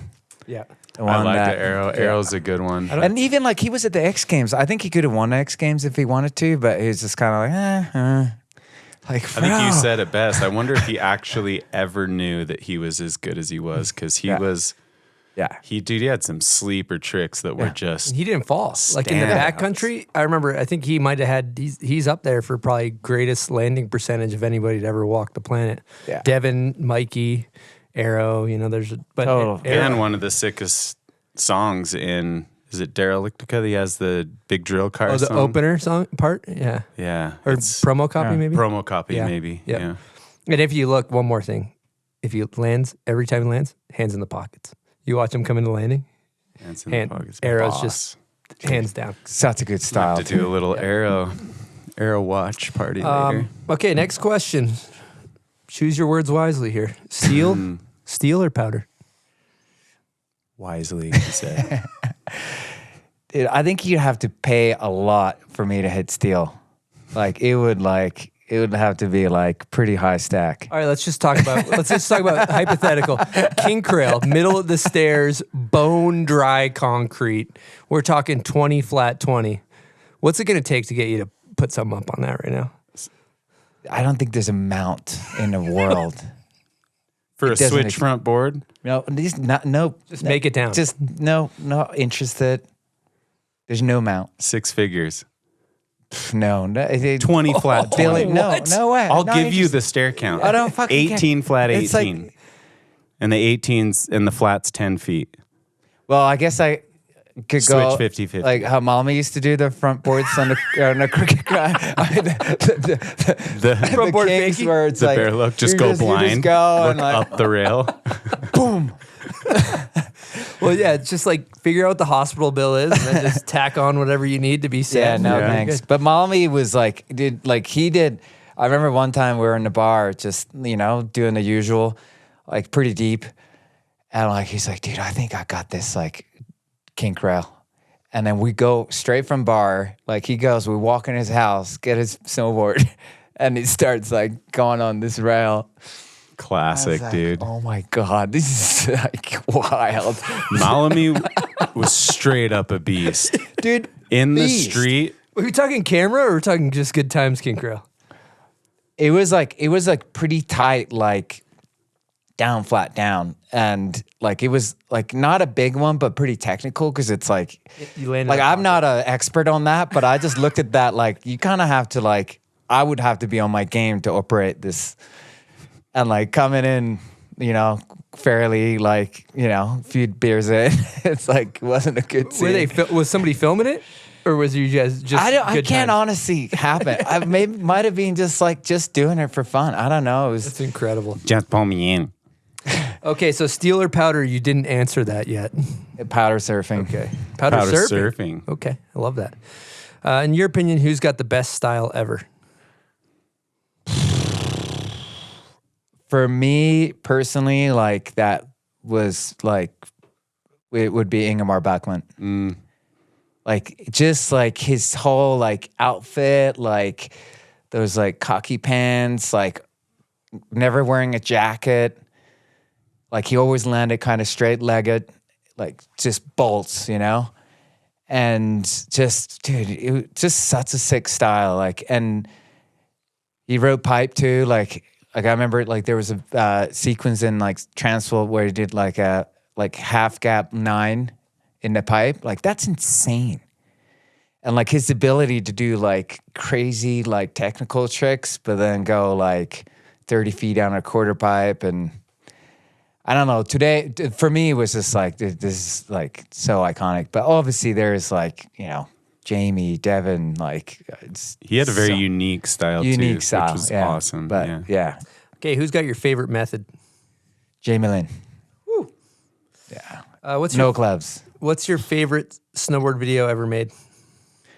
The Hard, The Hunger, and the Homeless. 3H, baby. That was like, dude, it was so raw, just like, watched that so many times. And it was, well, I was about that movie too, because it was somewhat relatable coming from Finland, where things were like, they were jibbing little trash, you know, like everything was like small, relatable. Like I felt like I could go on my little hill and kind of do this similar type of stuff. More skatey vibe. Stand the test of time too. You can watch that today, and Great. And that'll still get you so going. good. Yeah. What's your favorite board graphic ever? Brushy fish. Oh, good one. Yeah. Wait, you're talking about the base. But we talked about this last night because I hang my board's base out. Base out. Because I always he had the think, fish on top too. Was it on the top? Yeah, his was G both ways. But he hangs his boards all top sheet out. You go yeah, top my top sheet for sure. I just I was tripping when I saw yours. I'm like, I never. But yours are cool. Like you had some like proper art. Like you had like big art. Mine was just like Burton logo, Granier's board. Where's all yours hanging? I just in my TV room. But there are like. I also have my collector. I have a bunch of collector boards. But at any rate, mine you had to have a big Burton logo to get the photo incentives. For sure. We played the cards. We're strategic. Yeah. All right. This is actually an interesting one. Pants over or under the high back? Well, I don't really do bindings anymore. I snow surf, so it's. So they're technically would I'll tell you, he was always over. In. His pants were over. I watched those parts. Really? High back. I think he was. Dude, I can't even. He was probably both all the time. Probably actually didn't care ever. I don't think it really mattered. I don't think it even crossed my mind. It was definitely out, and then like for the high backs were out. High backs out. Is that what you were saying? The pants over. Pants were over. Yeah, I didn't pants like were over. in the end. In all the clips. In if you the watch end. everything, the pants are over. Yeah, they were. Wow. I didn't like the pants would like been wrong. they were like weird, you know, like it's like because once you like strap in and yeah, it's like because we built them. The design was to go over for a decade for sure. Yeah. Okay, next question. You go heliboarding 3 people, anyone in the world, celebrities included. Really, world is your oyster. Who you taking heliboarding? Well, it's got to be one of those like Russian military helicopters.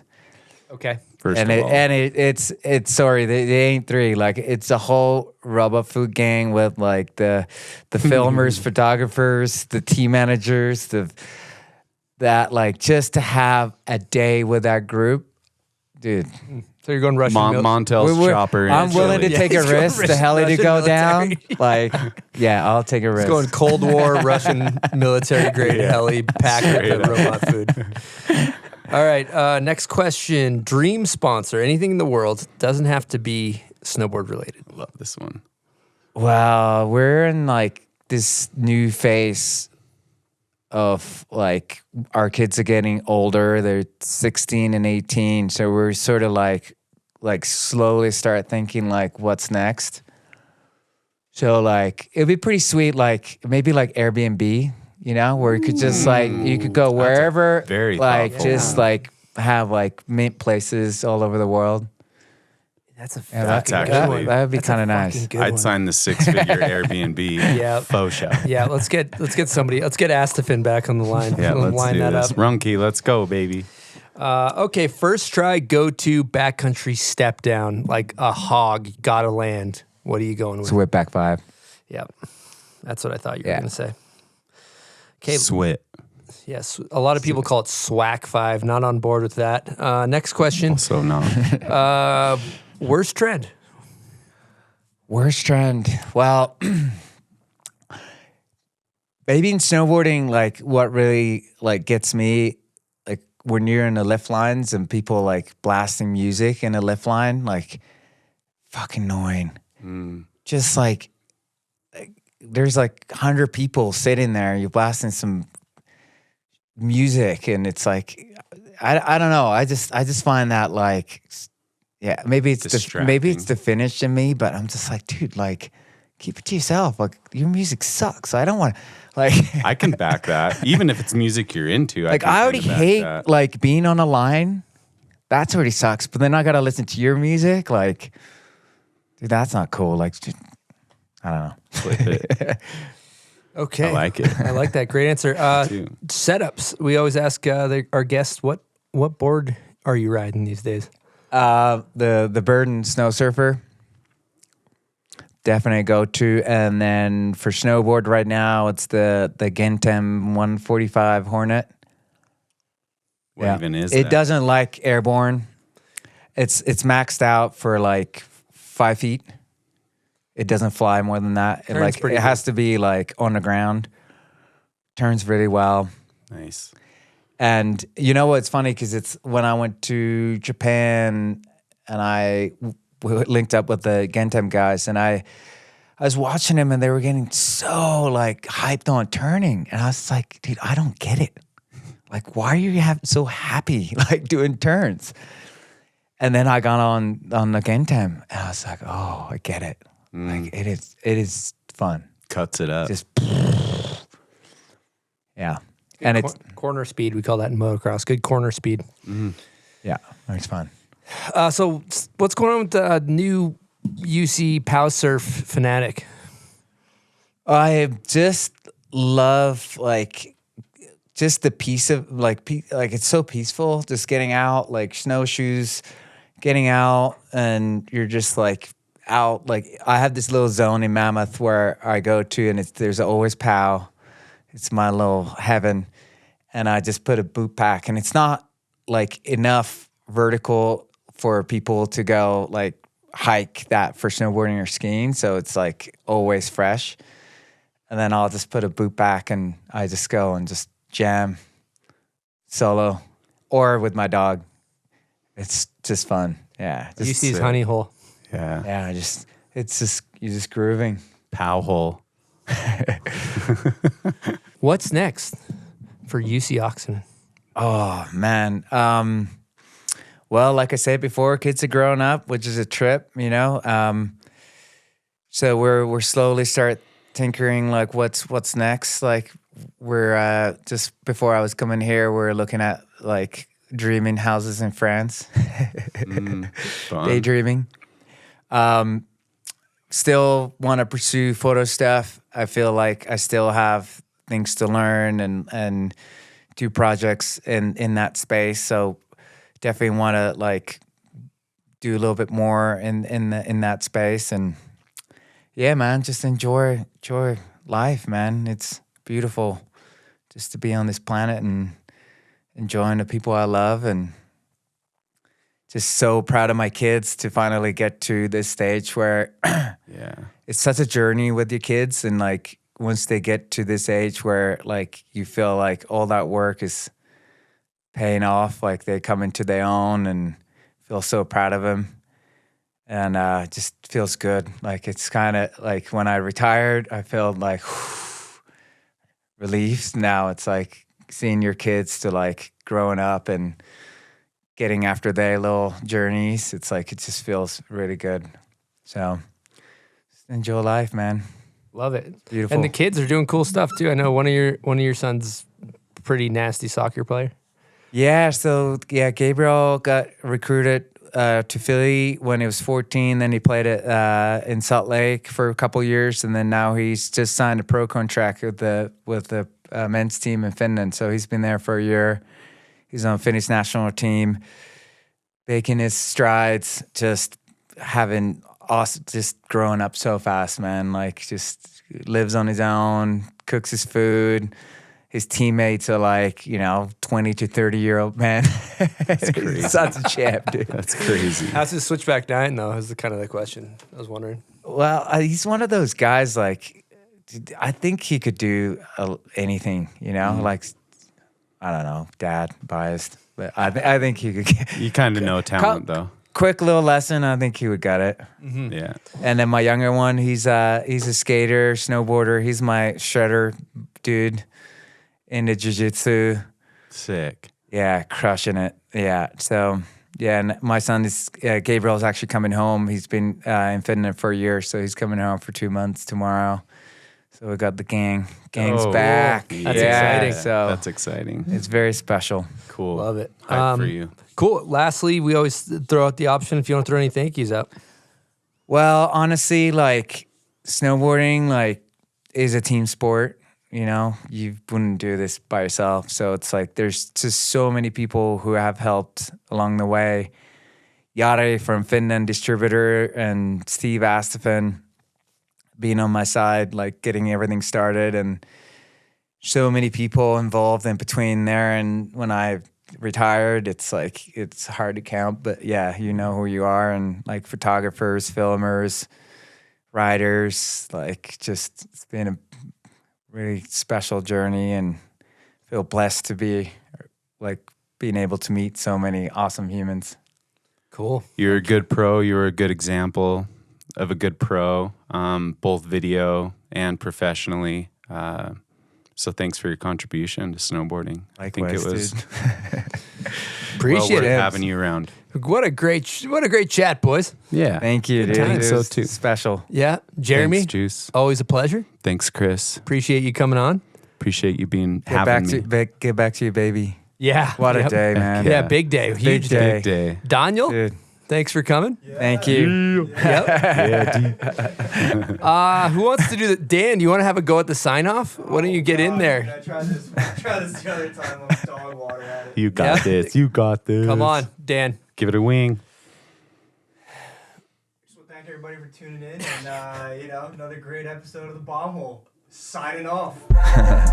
Appreciate you, Dan. All right. Hell yeah. Thanks for listening. Appreciate it. Yeah, thank you. Dan, I didn't hit record on your camera. I just realized.